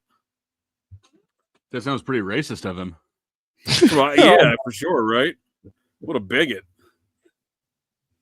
Yeah, serving in the military overseas. I got so many medics I've been called like, are you sure you're fine? And I'm like, they're like, you're purple. I'm like, that's fine. I'm out here 120 degree sun. Yeah, like every day, like I'm burned as can be. You know what I mean? Like if I turn blue, shade then of purple. You gotta worry. Yeah, exactly. Yeah, that's what I tell them. Yep. Oh no, I'm not offended by it by any means. I just it is just the color of my my skin tone. I like to tell people it's the hue of a fire hydrant or possibly a stop sign. That's the level of red we're talking about here. You've been drinking? Oh, if I've been drinking, it gets way worse. I haven't drank in years. Yeah, there's people that get flushed when they're drinking. I get a different level of flush for sure. I used to love to drink, but back in my McSorley's days, like I was saying there before. But yeah, I haven't. Not in years have I been a drinker. It's a lot of work. It is. It's a lot of effort. I got a fake ID when I was 15, and so now at 30, almost 38, like I just don't get drunk on accident. You got to do work to. Right. I very much made drinking my 9 to 5 when I was in active duty for many years. Like that was my job. Like active duty was just something I did. You know, I'm a part-time kind of deal. So I acquired a very, very steady drinking habit as a result of doing those activities, and it did become quite an effort to maintain. You know, this is just too much. Woke up one day, I was just like, yeah, I'm done. You know. Me too. I was like, you know what? There's a faster way to get fucked up. Yeah. Well, I was out in California partying on a Labor Day weekend with a bunch of my dudes, and I flew back to the East Coast, DC, and yeah, I was just hugging the toilet the entire way back, puking. I was like, "This is it. I'm done. I'm not. It's not worth 4 hours of puking on an airplane." You know, there's people knocking on the door. I'm like laying in the bathroom floor. I'm like, "Leave me the fuck alone." You know, I was like that level of fucking not doing well. It was a very easy sign. I was like, oh yeah, I gotta quit this. This is too much. That was your bottom. Now we just sit here and get contact high from Nick, Right? Yeah. or from Mitch. Yeah, Nick and I have been on a couple hour-long podcasts where I'm like deep into the conversation. I'm like, he's still going. He's still just chugging away between a cigarette or vape pen or something like that. I'm just like, man, that's champ right there. I did my 2 for the show. I'm good. You know, I was that. You know, the thing is too, I was actually rolling them a little bit smaller. So. Oh yeah. Yeah. You know, when I saw you, JJ, you're like, yo, this is a log. Dude, that's right. Yeah, you handed me a doobie in DC. I'm like, whoa, dude, it's like 3 times the size of most of my joints. I was like, fuck, gonna get high, right? Yeah. Well, yeah, we did. I mean, yeah, that's unavoidable when you're smoking a Lincoln log. Oh god. Waiting for you to bring out a blunt or something. I'm like, holy shit, we're about to get roasted. Yo, that was it was weird out there, the whole situation. Like, explain this stuff about DC, because I really do wonder. Like, I think you might be onto something, because like there was stuff out there in stores that's like kind of illegal, and they're just selling it. Oh yeah, well that's what I was saying about the mushrooms. Yeah, there were so many mushrooms around. So they decriminalized drugs in DC. So they decriminalized the fungus. You know, whatever you want to call the magic mushrooms. Yeah, whatever psilocybin. Yeah, there we go. The legislation was they decriminalized psilocybin mushrooms, and like you can have like a stupid amount. Like it's weird. Same with pot. They're like they later legalized it in a recreational medical capacity, but before they did that, they decriminalized it. And they did the same thing with pot, where then suddenly just everybody's selling pot in these like kind of like unofficial pot stores. You'll just be in like a bodega and be like, oh, there's a pot section now. You know, like a lot of times you'll go into a bodega or a gas station, there'll be like a Delta 9 gummy THC vape, every sort of like tobacco vape flavor you can think of. DC just started making those sections just have pot and stuff in them. And now they got like mushrooms. You can go into a lot of those places and just buy mushroom bars and mushrooms and shit. And like, yeah, I was like, this is, I was like, I could walk into the store and buy fucking mushrooms right now. Dude, they sell DMT vape pens. You get disposable vape pens of DMT. Fuck that. Right? You're just walking down the street. let me hit this vape pen, see some fucking weird dragons or some shit. While you're walking through DC. Hell no. Oh no. Oh yeah. No. I figure I'm almost 38. If I haven't tried it yet, I'm not gonna try it. Shroom gummies and vape shops, huh? You've never tried DMT or mushrooms? I've done mushrooms. I like mushrooms. Mushrooms are good shit. I've never done DMT. No, me neither. I like mushrooms. DMT, that's a good way to describe it. Diabolical. Yeah, I can't. When I saw that, I was like, why are you doing this to people? Like, people are obviously going to do it, but like, no one needs to be just wandering around the world just puffing up DMT vape. Like, that's just, I don't know. It's aggressive. Nick looked at me funky when I ate a bunch of mushrooms and was willing to walk around in public in DC. I'm like, this is how I roll, friend. I could bring that up. I was like, mushrooms right now. Fuck my life. Choose your own adventure. Eat a bunch of mushrooms and start walking around DC. Yeah, he thought I was going to. I was like, I'm good. And that was the hottest fucking day, too. Oh, dude, I'm telling you, that day was just so damn hot. That's the day that the bridge in New York City there, one of the bridges into Brooklyn, like melted to a point where they couldn't open it back up. They spray it down with water for like 12 hours to get it to like unstick. The bridge got so damn hot. Yeah, I was not risking that fucking tripping that fucking hot out. I haven't taken shit like that in probably like 20 years too. So I was we should have got a DMT vape pen and got that going instead. You should have. Well, you know what's crazy is what I was worried about and why I really didn't do it is because of what happened. Because I was like, what if it gets too hot out? This fucking kid goes home and I'm stuck in a hotel tripping balls for like the first There time you go. myself. And that's exactly when he went home. I was like, thank God I didn't fucking eat any. It is just a weird environment in DC now. Like, but I've been down there a few times before I took you on a tour of some of those places. I was living back there last year for about a year, but it's significantly different than when I lived there for when I was stationed there. Like, I was really surprised how much the city had changed. And that was my first and only time ever going there. Yeah, I mean, it has its moments. Yeah, I don't think I would go back. Not even to film more stuff. I mean, because there's like shit there that I wish I would have filmed, and I don't think I'd even go back to do that. I don't know. It was weird. It was a weird place. It is a weird place. Yeah, for sure. Yeah. There's no question there. Taylor, you said you've been to DC though, right? I've been to DC once. Yeah. Was it like a school field trip? Something like that.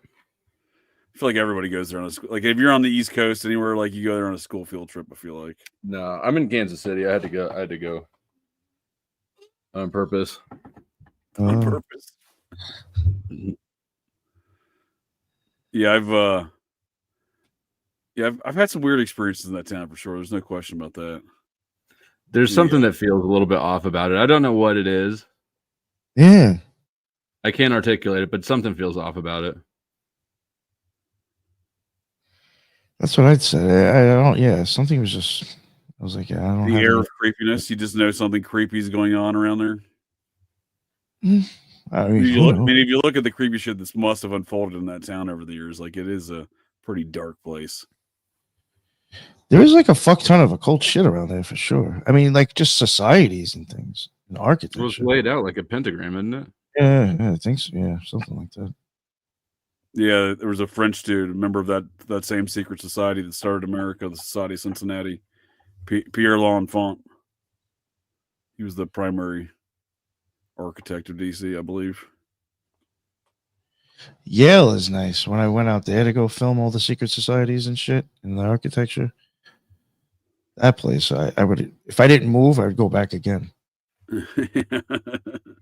Yale, you like that town?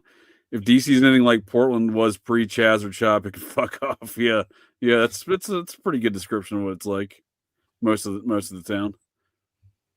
Yeah, well, I don't know. I was born in Connecticut, but I've never cared for the state ever. Every time I've been there, visit family or whatever, go to New Haven. I've driven through, Yale. I didn't quite take the extensive tour you did, but like New Haven felt real stabby. This is like probably 2012, maybe 2013. Oh, there are areas. There was the Manuscript Society that I went to. That like you could tell was like starting to kind of like veer off into like. Yeah, it has a pretty bad crime rate in parts of that town for sure. I could see that in some spots. Over by the cemetery was nice. That's definitely got some cool sites though. There's no question that some of that architecture there is definitely. That cemetery is fucking insane. Definitely cool. I flew the drone through there and got a bunch of footage with that. Should be pretty cool looking once I finally make it. Seattle has a lot of underground tunnels. Yes, I think so does Portland. All those shipping tunnels. Most cities do, don't they? I would think so. Just from building that way, right? It seems like there's a lot of tunnel heavy stuff going on in every city. Even small towns that I've lived in, they seem to have underground tunnels connecting the movie theater to the whatever city hall or however it is. Yeah, speaking of Connecticut and weird things in Connecticut, Newtown, Connecticut, there was a tunnel leading from the town center, the town government offices, which used to be the state mental hospital where they did a bunch of MK Ultra experiments there.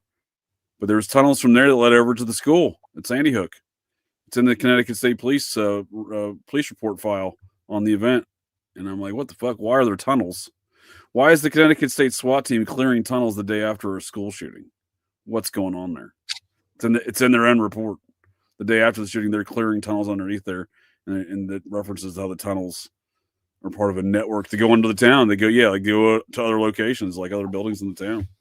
They were still clearing tunnels. What do you think about? Go ahead,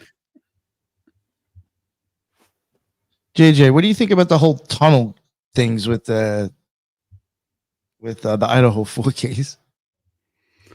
I don't buy into it, man. I mean, it would. I mean, it's certainly plausible because there's no evidence whatsoever of anyone exiting that house. You know what I mean?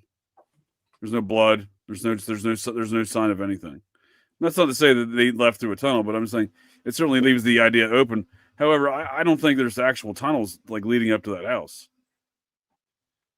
You know what I mean? Because it would have been apparent when they destroyed it, right? Like where was the markings of this tunnel when they destroyed it, right? What do you think about it? I don't know. I mean, I found it interesting at first, but then I'm not going to start like getting into details, but I mean, it's the year of the tunnels for sure. Year of the tunnels. For sure. Yeah. It's always like, tunnels is like a new thing to use now, but like the main channels perpetrating that shit. They're just frauds anyway. So I was like, it's probably like a concocted idea that one of them had and everybody else ran with it. Yeah, I mean, there's obviously a monetary motivation for a lot of these true crime channels, but obviously I think there is a SAP aspect to it, or just even in a situation like Idaho 4, where like there's feds involved trying to deter the conversation to a different direction. Well, that's even like one of the things, they haven't really done any type of real-time analysis on true crime when it comes to like reading the public. Remember, it's somehow like my co-host Lisa came across stuff like that and was showing me. We were talking about it. So it does make me wonder if that's like something that they'll actually end up doing eventually. And I have wondered if they do that with true crime. For some of them are actually like psyops, just to like read people and see like how they behave, what sells, what attracts people, this and that. Sure. No, I think there's something to that for sure.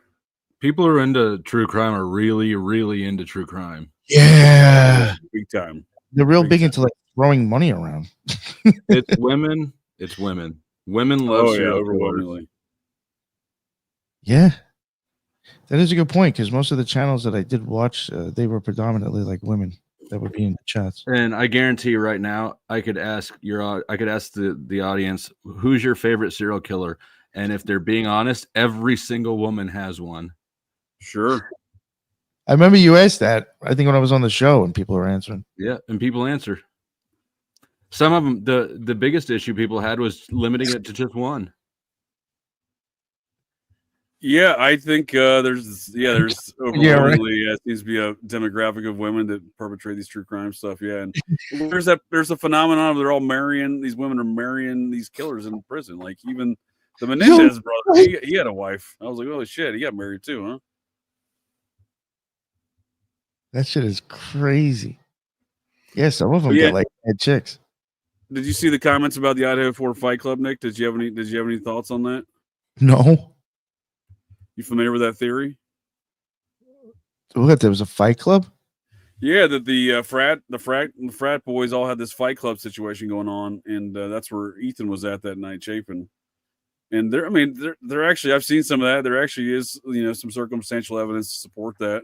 There's photographs and videos of other fight clubs these frats have had. It's certainly interesting. I don't know, I don't know if it's relative to what happened or if that's what was going on, but it's certainly possible. Look at Wild Ozzy in denial.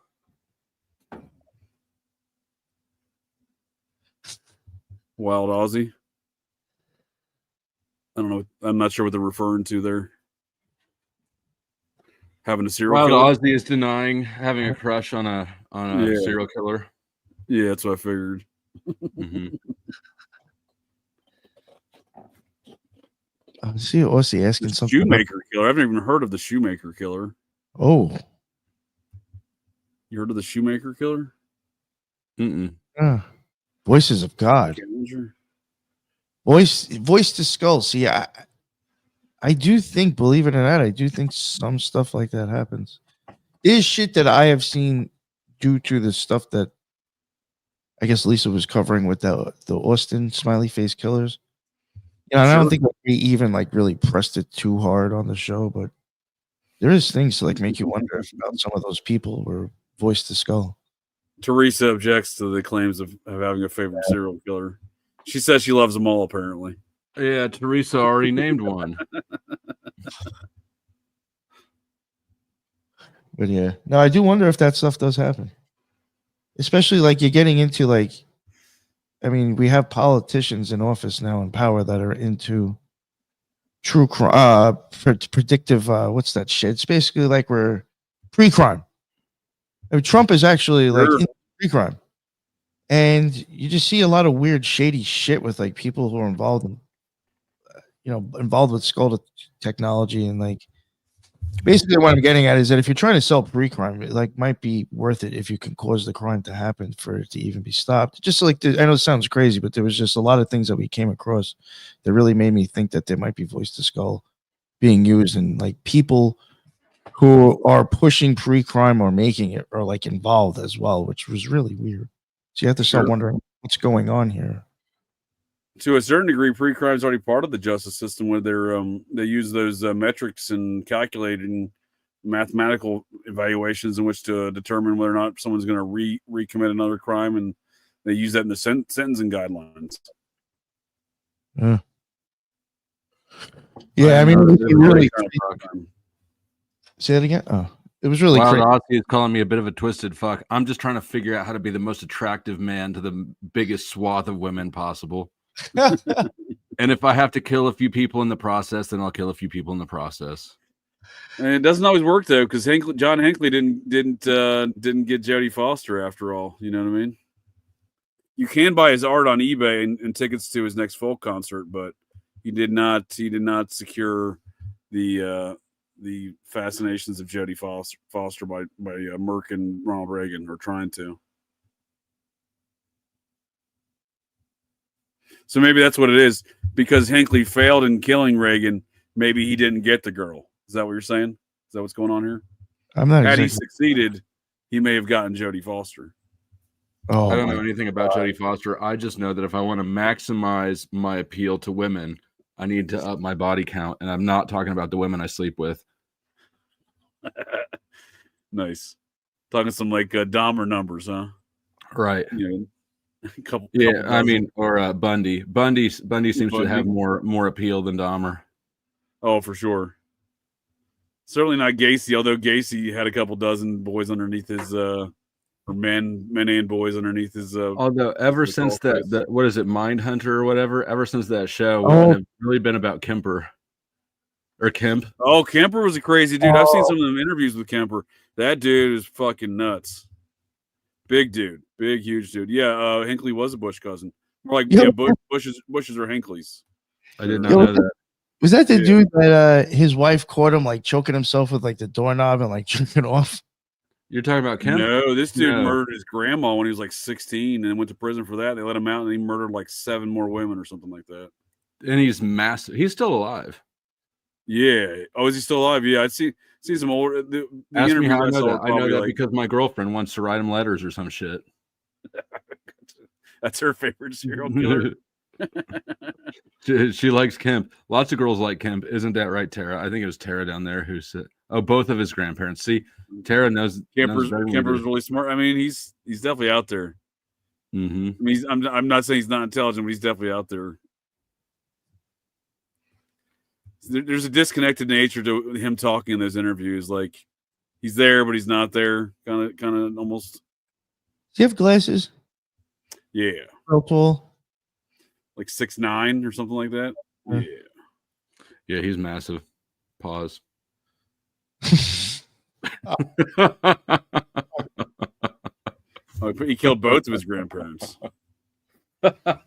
Shit. Shit. Nick, get your head out of the gutter. Yeah, right. Fuck me, man. Raging Tomato. No, I don't think so. Put out as crazy as tail. Just let anybody jump on the show.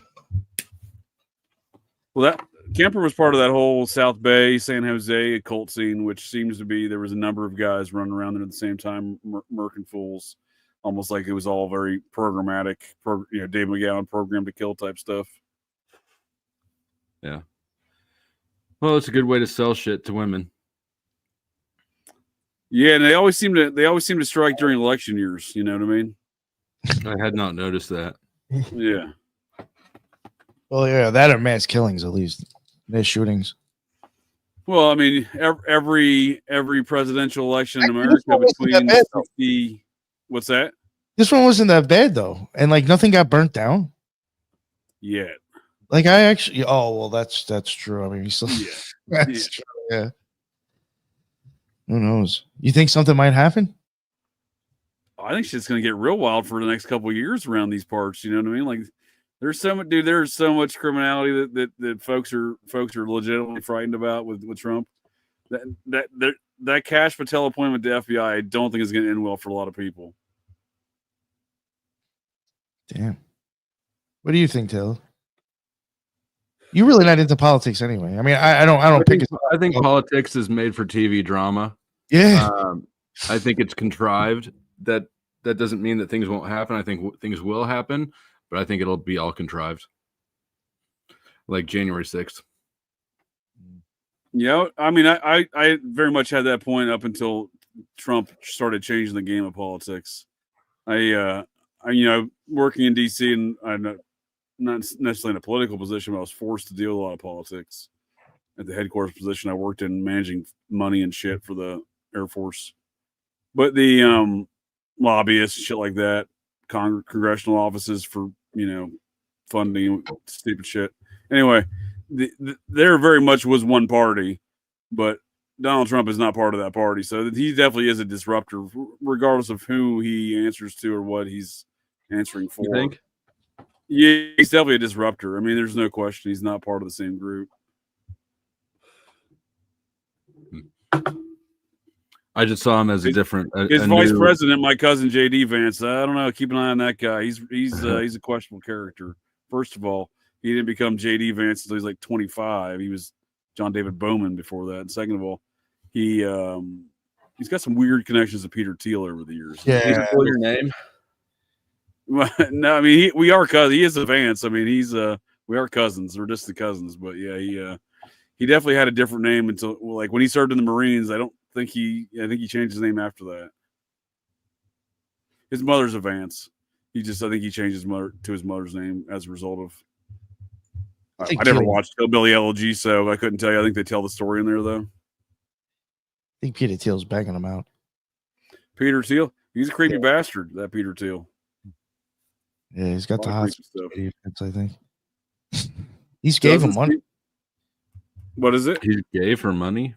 He gave him money. He funded him. Oh, yeah, he funded Trump in the first one, and now he funded JD Vance this time. But nothing to JD Vance's career. Yeah, the venture capital firm that JD Vance runs is wholly owned subsidiary of Peter Thiel, basically. It's basically Peter Thiel's venture capital firm with JD Vance and another guy running it. Yeah, a lot of weird ties. Weird people. Yeah, Thiel's the number one financier of AI projects opposite Jeffrey Epstein. So whatever they're up to, there's some weird shit. Yep. Fucking Epstein. Never found out all those people on that list, huh? Jared Kushner's dad is the ambassador. I don't think it's Kushner's dad, is it? Is it really Kushner's dad? Is the ambassador to France? Not the same dude that got pardoned by Trump before in the last go around? Yeah, dude set up his brother or something like that with like some prostitute. Kushner's dad did. Oh, he got hemmed up on some weird charges. Like he was trying to set up, I think, is his brother for his brother-in-law for like with a prostitute and like blackmail photos and shit, and somehow got arrested for it. I don't recall the ins and the outs of it, but yeah, I didn't realize he got appointed as ambassador to France. That's odd.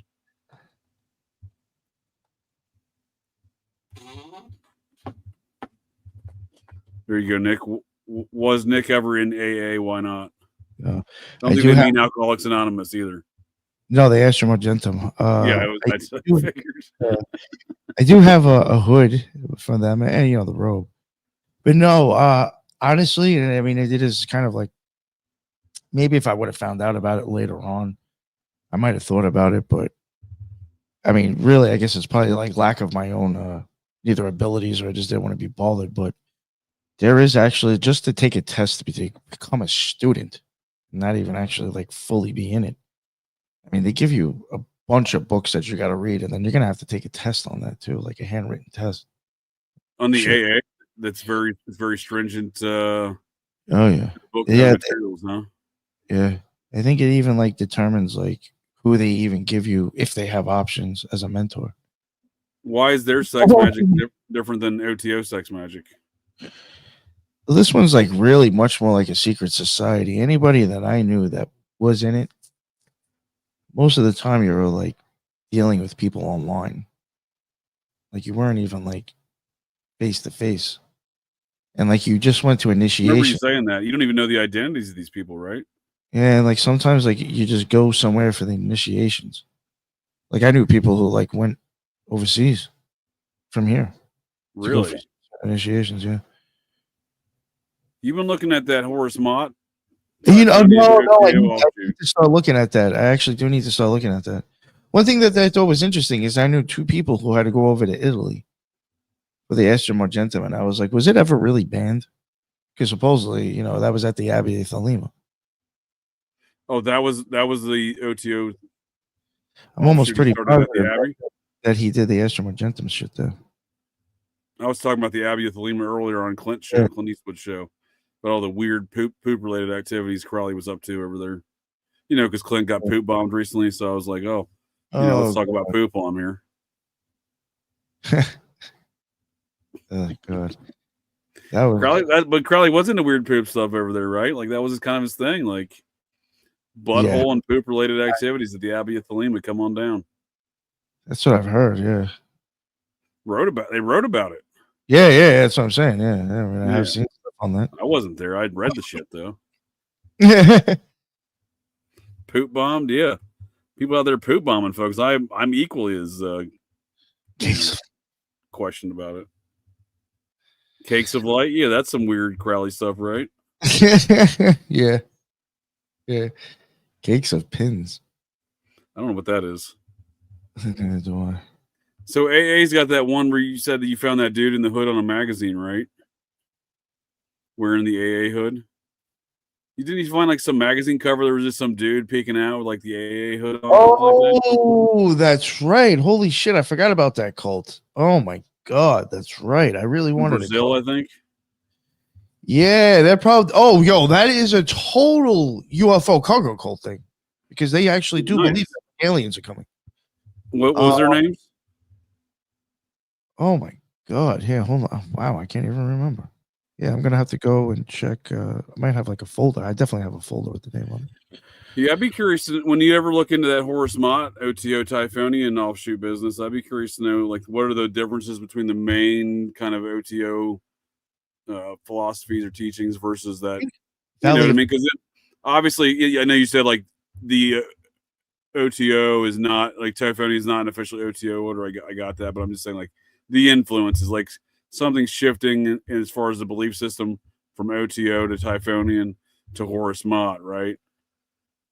Like there's definitely going to be some sort of we like to do it, just like Protestantism and Christianity. They're like, oh, we like to do it this way. And then 192 versions later, they have 192 versions of how to do it. Yeah. You know what I mean? Yeah, I'll show you right here. This is it.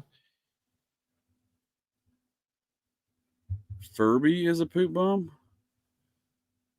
The little creature?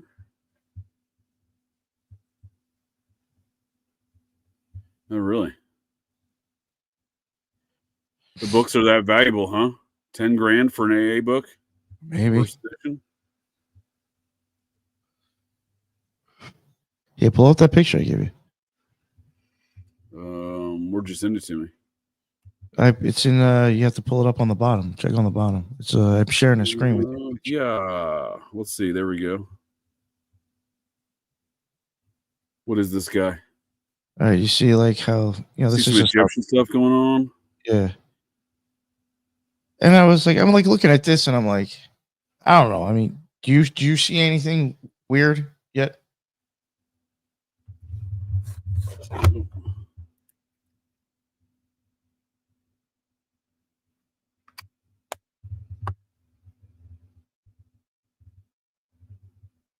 Yeah, let me just. I lost you there for a second. What were you saying? Yeah, here we go. I was leaving it to see if anything. Look at that motherfucker right in there. That is exactly the hood for the Astra Argentum, the white one. Yeah. Peeking out there, huh? The 2 eyes, no mouth, the black Yep. robe. I was like, yo. And they have like.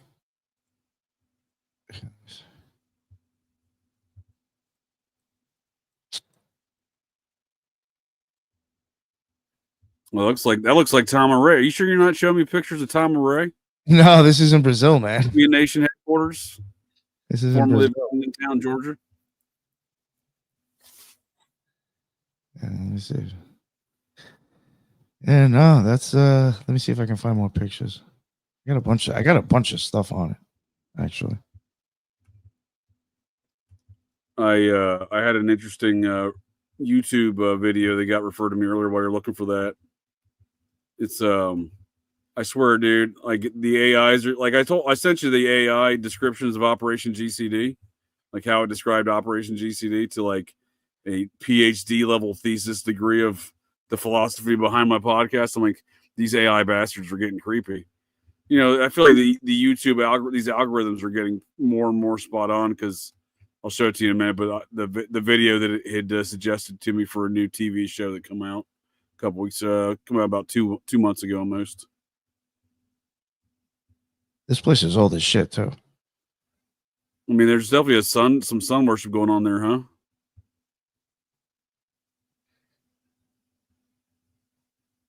It's quite a get up. I swear that's Tom Array. I see the pyramid in the background. They got the nightclub in there.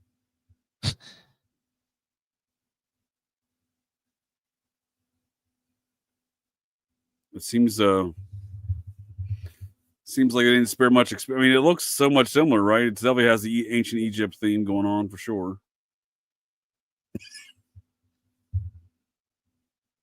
Well, that's wild. Ramovich has been here. Really? Yep.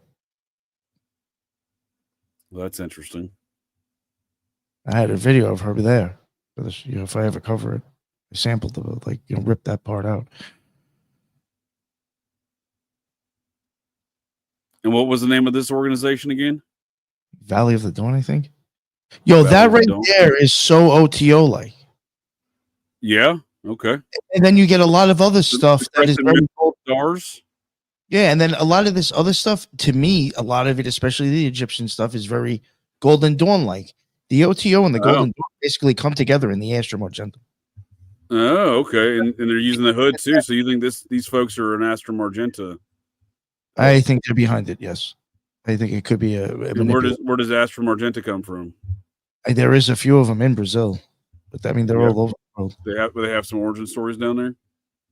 I think they have like maybe 3 different. I don't know if they're lodges, temples, or whatever they are. But when I looked up like Brazil and Astra Argentum, I think I'm glad you mentioned. I'm glad you brought that up. That photo of the star and the crescent moon, right? You said that's very O.T.O. Well, that Vesica Pisces, like that whole thing, the O.T.O lamen is in the same shape, and there's a dove like flying down. There's an arrow going down. So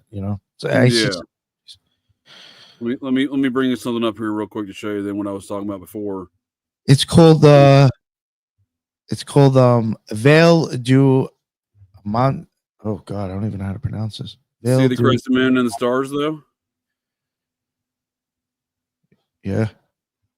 That's what I'm talking about, like as far as the occult nature of that sign, right? Like you're saying that seems very O.T.O related. Well, I mean, it's right there on the comet sign, right?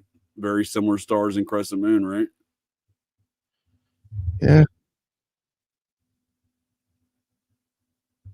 Are you a Freemason? Yeah, is Nick a regular Freemason? No, I'm not a Freemason. I never was. Are you a dirty Freemason? very Neo-Egyptian Zoroastrianism. Yeah, I mean, there's definitely some sky worship going on here. Do they have that big sun, rising sun there on the temple? Yes. You know that photo, like right here on the temple stairs, they had that big rising sun where all the people were standing. Moon is the symbol for mystery. The cult, yes, translate. Thank you, Lisa, to Valley of the Dawn. But she did mention that the actual real name it is under is Val du Amon Hecker or something like that. Hesser. I'm screwing it up.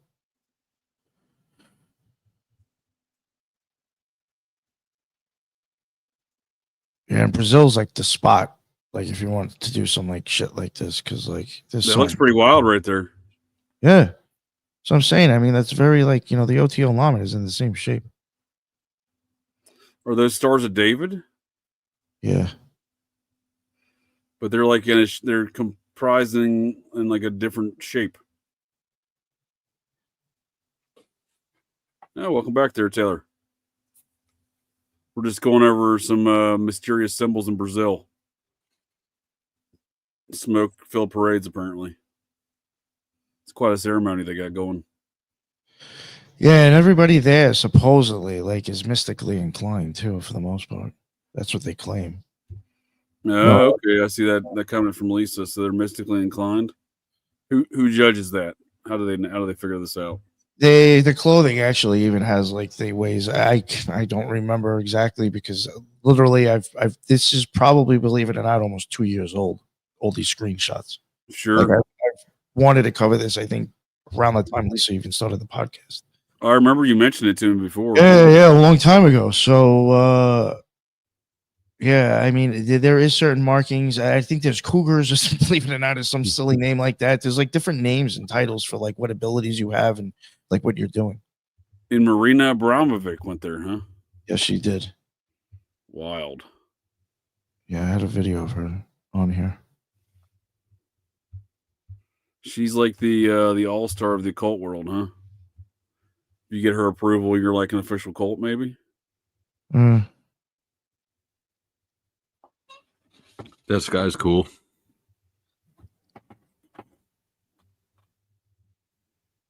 You think they're doing ritual human sacrifice at this spot? I don't know. They are UFO inclined too, like Lisa just said. Yeah, that's why even yeah. You know what sucks? Why wouldn't they be? We never got to it, and she like listened to like because like if you find a lot of stuff on this, it's not even in English.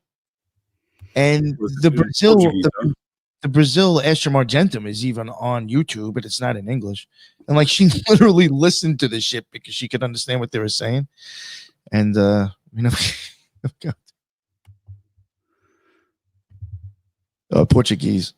Oh, she speaks Portuguese. You understands Portuguese. Well, I think she was able to like understand it, like obviously more than I could. Piece it together. Yeah. I mean, it's quite a facility they have there. They spared no expense, I see. I think they need a nightclub in that pyramid to take it up a notch, but that's just me.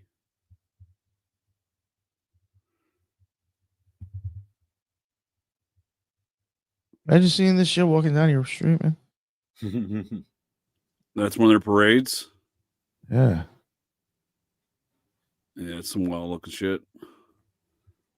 Especially if they're chanting.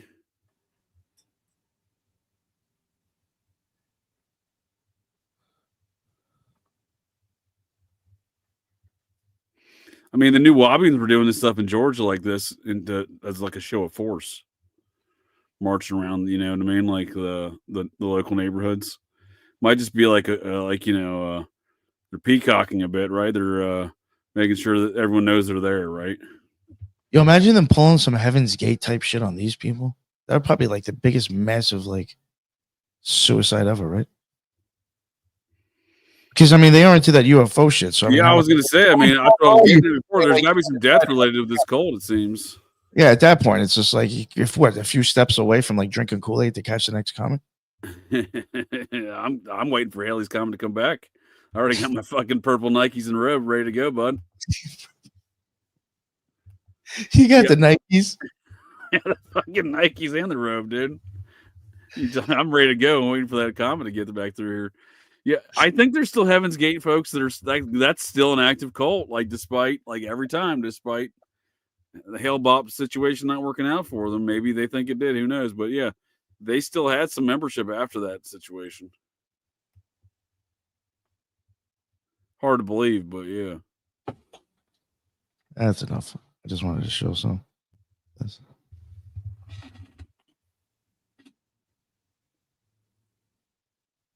I mean, it looks like a wild spot. Where in Brazil was that? Oh, I have no idea. Valley of the Dawn. Yeah. Did you go there? No. Why not? Fucking. Yeah, a new religious movement into UFO religion founded in the 1960s. After like 20 minutes with 40,000 adherents. After like 20 minutes of like me asking questions, they're gonna be like, "This dude isn't here to like. He's like to be like Snoopy. He's not here to He's be not like one of us. Get him. Yeah, I hate it when people get mad about your questions. Like, you're not really here to learn, are you? Well, I'm not really here to learn like you're the authority. I am here to learn about your insanity. Oh, it's in the insanity, right? Planet, Slipping in there at the end for him. We got a Planetina Federal District in Brazil. That's where it's looking. Yeah, I'm looking at it. It's kind of a secluded, like rural area, I guess. Huh? It's like the population centers aren't really nearby, and it's only got 164,000 folks just in that district. The entire, and 40,000 of them are them. Yeah, supposedly. Oh, that's a nice chunk. It's like the Clearwater, Florida, Brazil. That's where Scientology, like the Scientologists own Clearwater. You're pretty Clearwater. I didn't know that. That's where I got married. Oh, Clearwater. Yeah. Was she a Scientologist? Nope. You gotta checking that down. They're all Scientologists. They secretly took over that whole town. She worked at the Hard Rock. She was a poolside hostess at the Hard Rock down there in Clearwater. Oh, okay. I met her. Well, they had a Hard Rock in Clearwater, huh? Surprised the Scientologists let that go down. You know what? She may be a Scientologist now. I don't know. That was we were only married for like a year. Oh. Yeah, the Scientologists came in there, bought up that big Fort Harrison hotel, but they did so, and they bought up like a lot of the real estate in town. But they did under like front companies, and then they were like, "Surprise, motherfuckers! It's Scientology." So it was kind of a shady way they took over that area.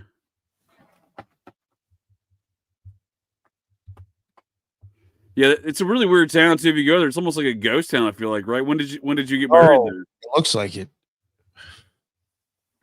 2011 or 12. Yeah, was it a ghost town like in many areas of Clearwater? Yeah, a little bit. Now that you say that. Yeah, I remember watching. The Scientologists buy up these properties. They don't put stores in them and stuff. They just keep them vacant, and they like run people out of town and shit. Like, yeah, I haven't been there in years. Probably 2005, 2006, maybe 2007. Last time I was there. Yeah, it's I do remember just being like, yeah, completely vacant. Like there's not much of anything going on there. Yeah, I haven't been there since then. It's probably been 2011. Yeah. When I stuff on TV about that area, and like you said, there's like so many just empty buildings. That is like it was on 1/1/11. That was the first time I heard about numerology because I'm a life path 11, and my ex-wife got into it, so she wanted to choose a date that has some 11s in it. Interesting. 1/1/11, huh? Mm-hmm.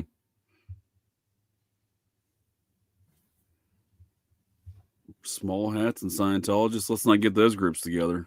It didn't do a lot for the marriage, but no. The astrological confirmation of the nuptials didn't work out, huh? It didn't work out.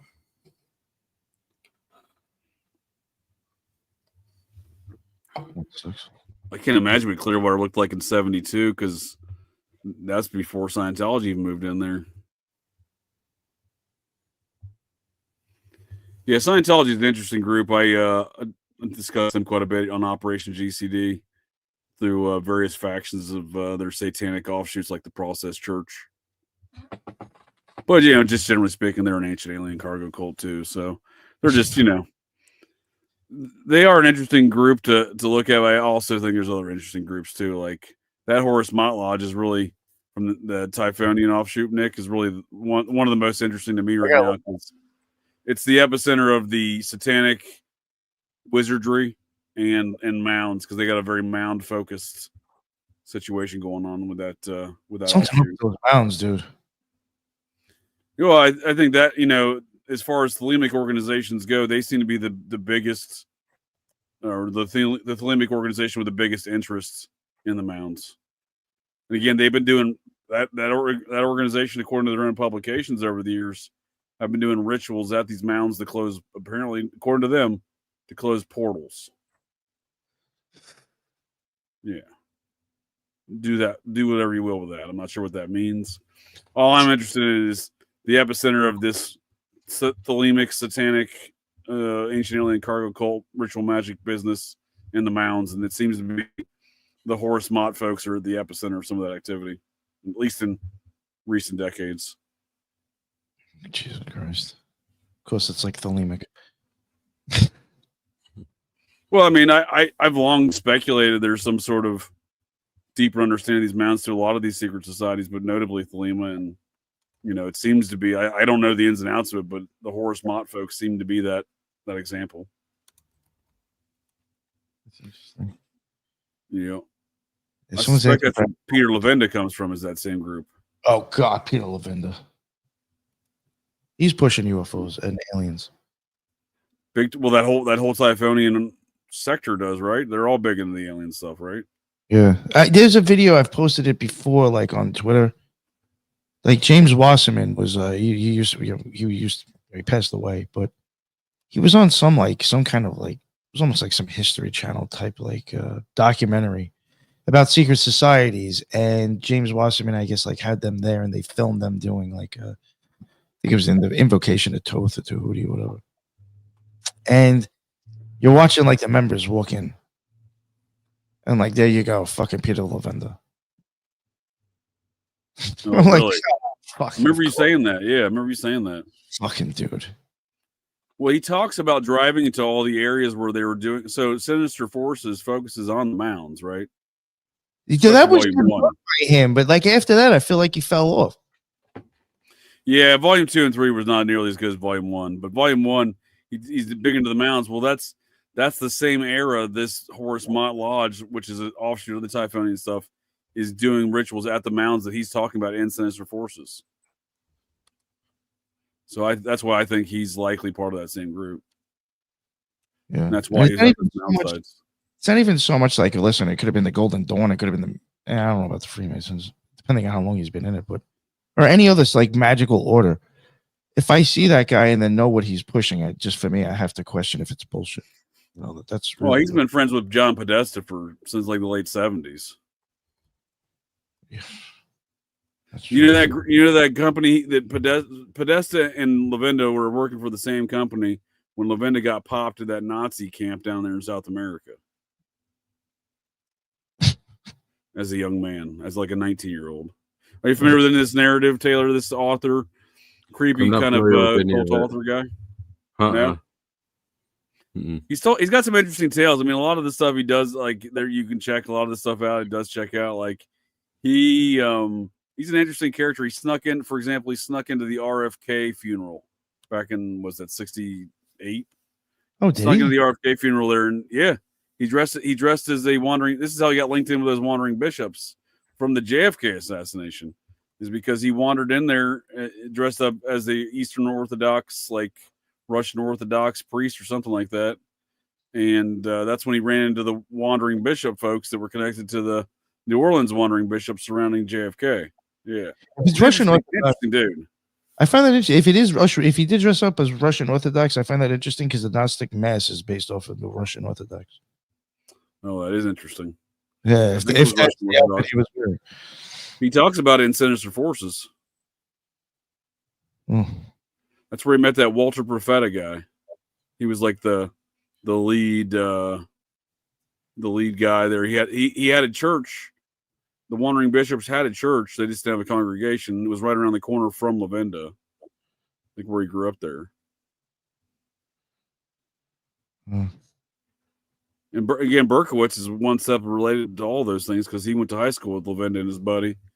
And I actually think there's a good argument to be made. That's how he met, the Cars was through Lavenda's buddy, who he snuck in, who he dressed as a priest about with.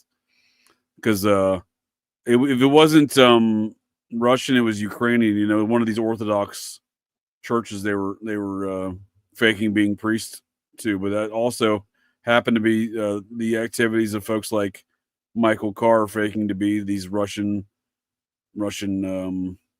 oligarch type characters. But yeah, it's long been rumored that Lavenda's buddy and Michael Carr were doing sexual favors for older men in the cult scene at that era, right? So the epicenter of how Berkowitz would have got associated with that, because very possibly through Lavenda and his buddy, who were apparently a year ahead of him, I believe, in high school, and had the same friend circle.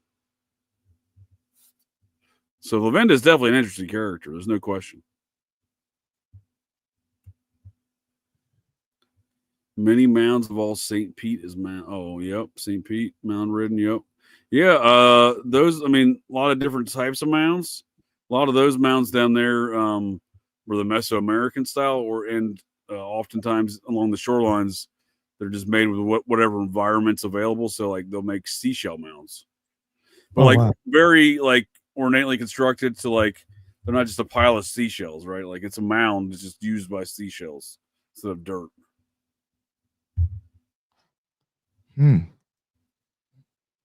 Yeah, that's. I really do think there's something up with those mounds. Yep. Rome is comprised of 7 hills and mounds. Yep. That's a good comment there, Teresa. In Cincinnati, the new Rome, if you will, from the Society of Cincinnati's standpoint, it's the city of 7 hills. They call that the city of 7 hills too. So definitely a callback to that. Yeah, Georgia's got a lot of mounds. A lot of them have been buried, but yeah, they have a lot of mound sites. A lot of those are the Mesoamerican style, like the style mounds, like the flat top pyramid ones. Isn't there 7 churches in Revelations? Oh, is there? Yeah. It's been a while. I'm not sure. Very well could be. See what Teresa says. How's the apartment in France? That's a good question. I'm gonna have to publish that. I'm gonna have to call them. I've been waiting to give them a call here. I'm going to record that and publish that phone call to see how my French apartment's going. I appreciate the follow-up. Yeah, I think Hellas has even said Wisconsin is filled with mounds. Yeah, they got Adena mounds, and then they got the largest concentration of animal effigy mounds in the entire world. Yeah, and the effigy mounds being shapes of different animals, like one of the ones we talked about in the Smiley Face Killer series was the Cincinnati mound in Cincinnati, Wisconsin, which was, they call that the rattlesnake mound. There's different variations from different native languages, but seemingly from the ones that were around that area, the proper translation is rattlesnake. And that's where Makruzicki was found at the confluence of the Cincinnati Creek that runs from that mound to the Mississippi River. And he was found deceased, quote unquote, drowned at the confluence of the Cincinnati River Creek in the Mississippi River. But yeah, lots of Wisconsin mounds. The ones in La Crosse and some of the other cities, there's a lot of Adena mounds. Those are the older ones that I'm most interested in relative to ritual human sacrifice. Oh, but also those effigy mounds seem to be important sites as well for ritualistic purposes.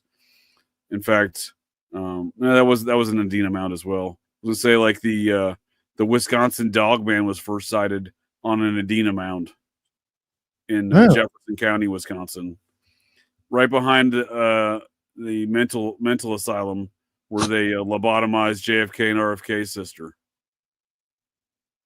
Speaking of a weird Kennedy association to that location.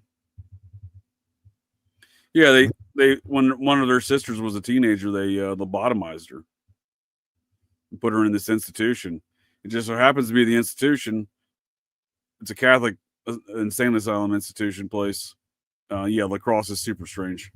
Yeah, that they had the Wisconsin Dogman was first sighted in their modern era. So I don't know. a lot of weird stuff might be popping off in that location due to those mounds. That's all I'm saying. Any Sasquatch mounds? You know, strangely enough, as far as animal effigy mounds, no dragons, no Sasquatches, no dinosaurs. You know, nothing weird, nothing along those cryptid zoological lines. Although that is a good question. I mean, as far as if the natives build it and the natives have this, it's often you're like, oh, you know, people who wanted. I'm not a big Bigfoot person, not to offend the Bigfoot community, but like, you know, they're always like, oh, the natives had all these stories. Yeah, but the native, like, there's no drawings, there's no mounds. If the natives built these buildings, right? I think they make a Sasquatch mound, right? There's turtle, there's wolf, there's snake, there's eagle, there's bird, there's fish. I can think of there's an alligator mound. You know what I mean? I can think of a bunch of different animal mounds, but yeah, nothing that resembles anything. I'm a dinosaur guy. Yeah, I'm not a dinosaur guy. I think dinosaurs were largely created to dispel the colonization of America and all the discovery of these giant human skeletons that were already popping off at the same time. Yeah, I'm not sure what to think about that stuff. Yeah, like for example, George Washington believed in giant human skeletons, didn't believe in giant lizards or dinosaurs. When he died, dinosaurs hadn't been invented yet, and in his own journals, when he was digging up a fort they were building, when he was a captain in the British Army, he was digging a fort and still exists today, Fort Winchester in Virginia. And in his journals, they dug up to, I think, 7.5 foot skeletons there in digging the fort. But it goes to show you how long they've been building military bases on top of mounds in this country, right? That was like 1752. Right. Modern day military bases are still built on mounds. One not far from here where they invented flight, right? Patterson Air Force Base. Oh. Yeah, dinosaurs are just big bones. Yeah, there's a lot of problems with the dinosaur stuff. Yeah, giant human skeletons. Yeah, I mean, it's tough to say they didn't exist, but there's definitely a pretty substantial record of discoveries, both in town journals, you know, newspaper publications. Even the Smithsonian has record. Really? Yeah. Yeah. We got a fellow O.T.O guy here. No, I was in the O.T.O much later. Oh, no, I wouldn't say much later after he left, but. What is Kofnia? Is that like a lodge? It's probably, but I mean, I was in New York. Eugene, Oregon, maybe? In Eugene. I don't know, did we lose Taylor there? Is he Oh yeah, I thought maybe you saw the chat. Yeah, he had to go, but he said if you can, just leave his stream up so it stays up on his end. Oh, He's like, I see that. Shoot, okay. He's streaming this out on his channel too. Yep, I just saw that message. Yeah. Yeah. All right. Well, you want to wrap the show up here there, Nick? Appreciate your time there, good sir. What you have any closing comments here this evening? I know I had a good time. I thought that was fun. We got to talk about a bunch of different things. It was really. I thought the chat was really great. Planned either. I didn't really have much other than Buffalo Jared Revisa. I always got to put people be on the lookout for that nut job. But yeah, what's up? Yeah, thank you all in the chat. That was really cool. There was a lot of people in there. Shout out to the Occult Rejects, Teresa and Lisa. They were in the chat a lot and actually dropping a lot. For sure. Yeah, thank you. They couldn't make the show, but they were in the chat. That's what's up. Yeah, lots of good combo for sure. Yes. No, yes. I enjoyed the random back and forth here on the topics, man. I even helped you dig up an old thought of that UFO cult, ancient alien cargo cult in Brazil, which I'm definitely gonna be looking more into because I remember you mentioned it to me, but I see I'm intrigued by so many details of that cult. Oh, all right. Well, yeah, maybe we'll get you going because I it'd probably be easier like if it was if I got you involved on that topic.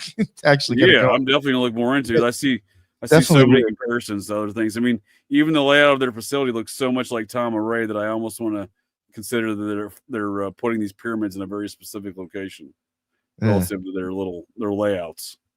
And I know, like, when I did start researching the topic to begin with, I also did, like I said, Lisa was looking into it, you know, 'cause for certain things, Teresa knows of it. So, I mean, you know, there's already there's a bunch of us that already know the topic pretty much.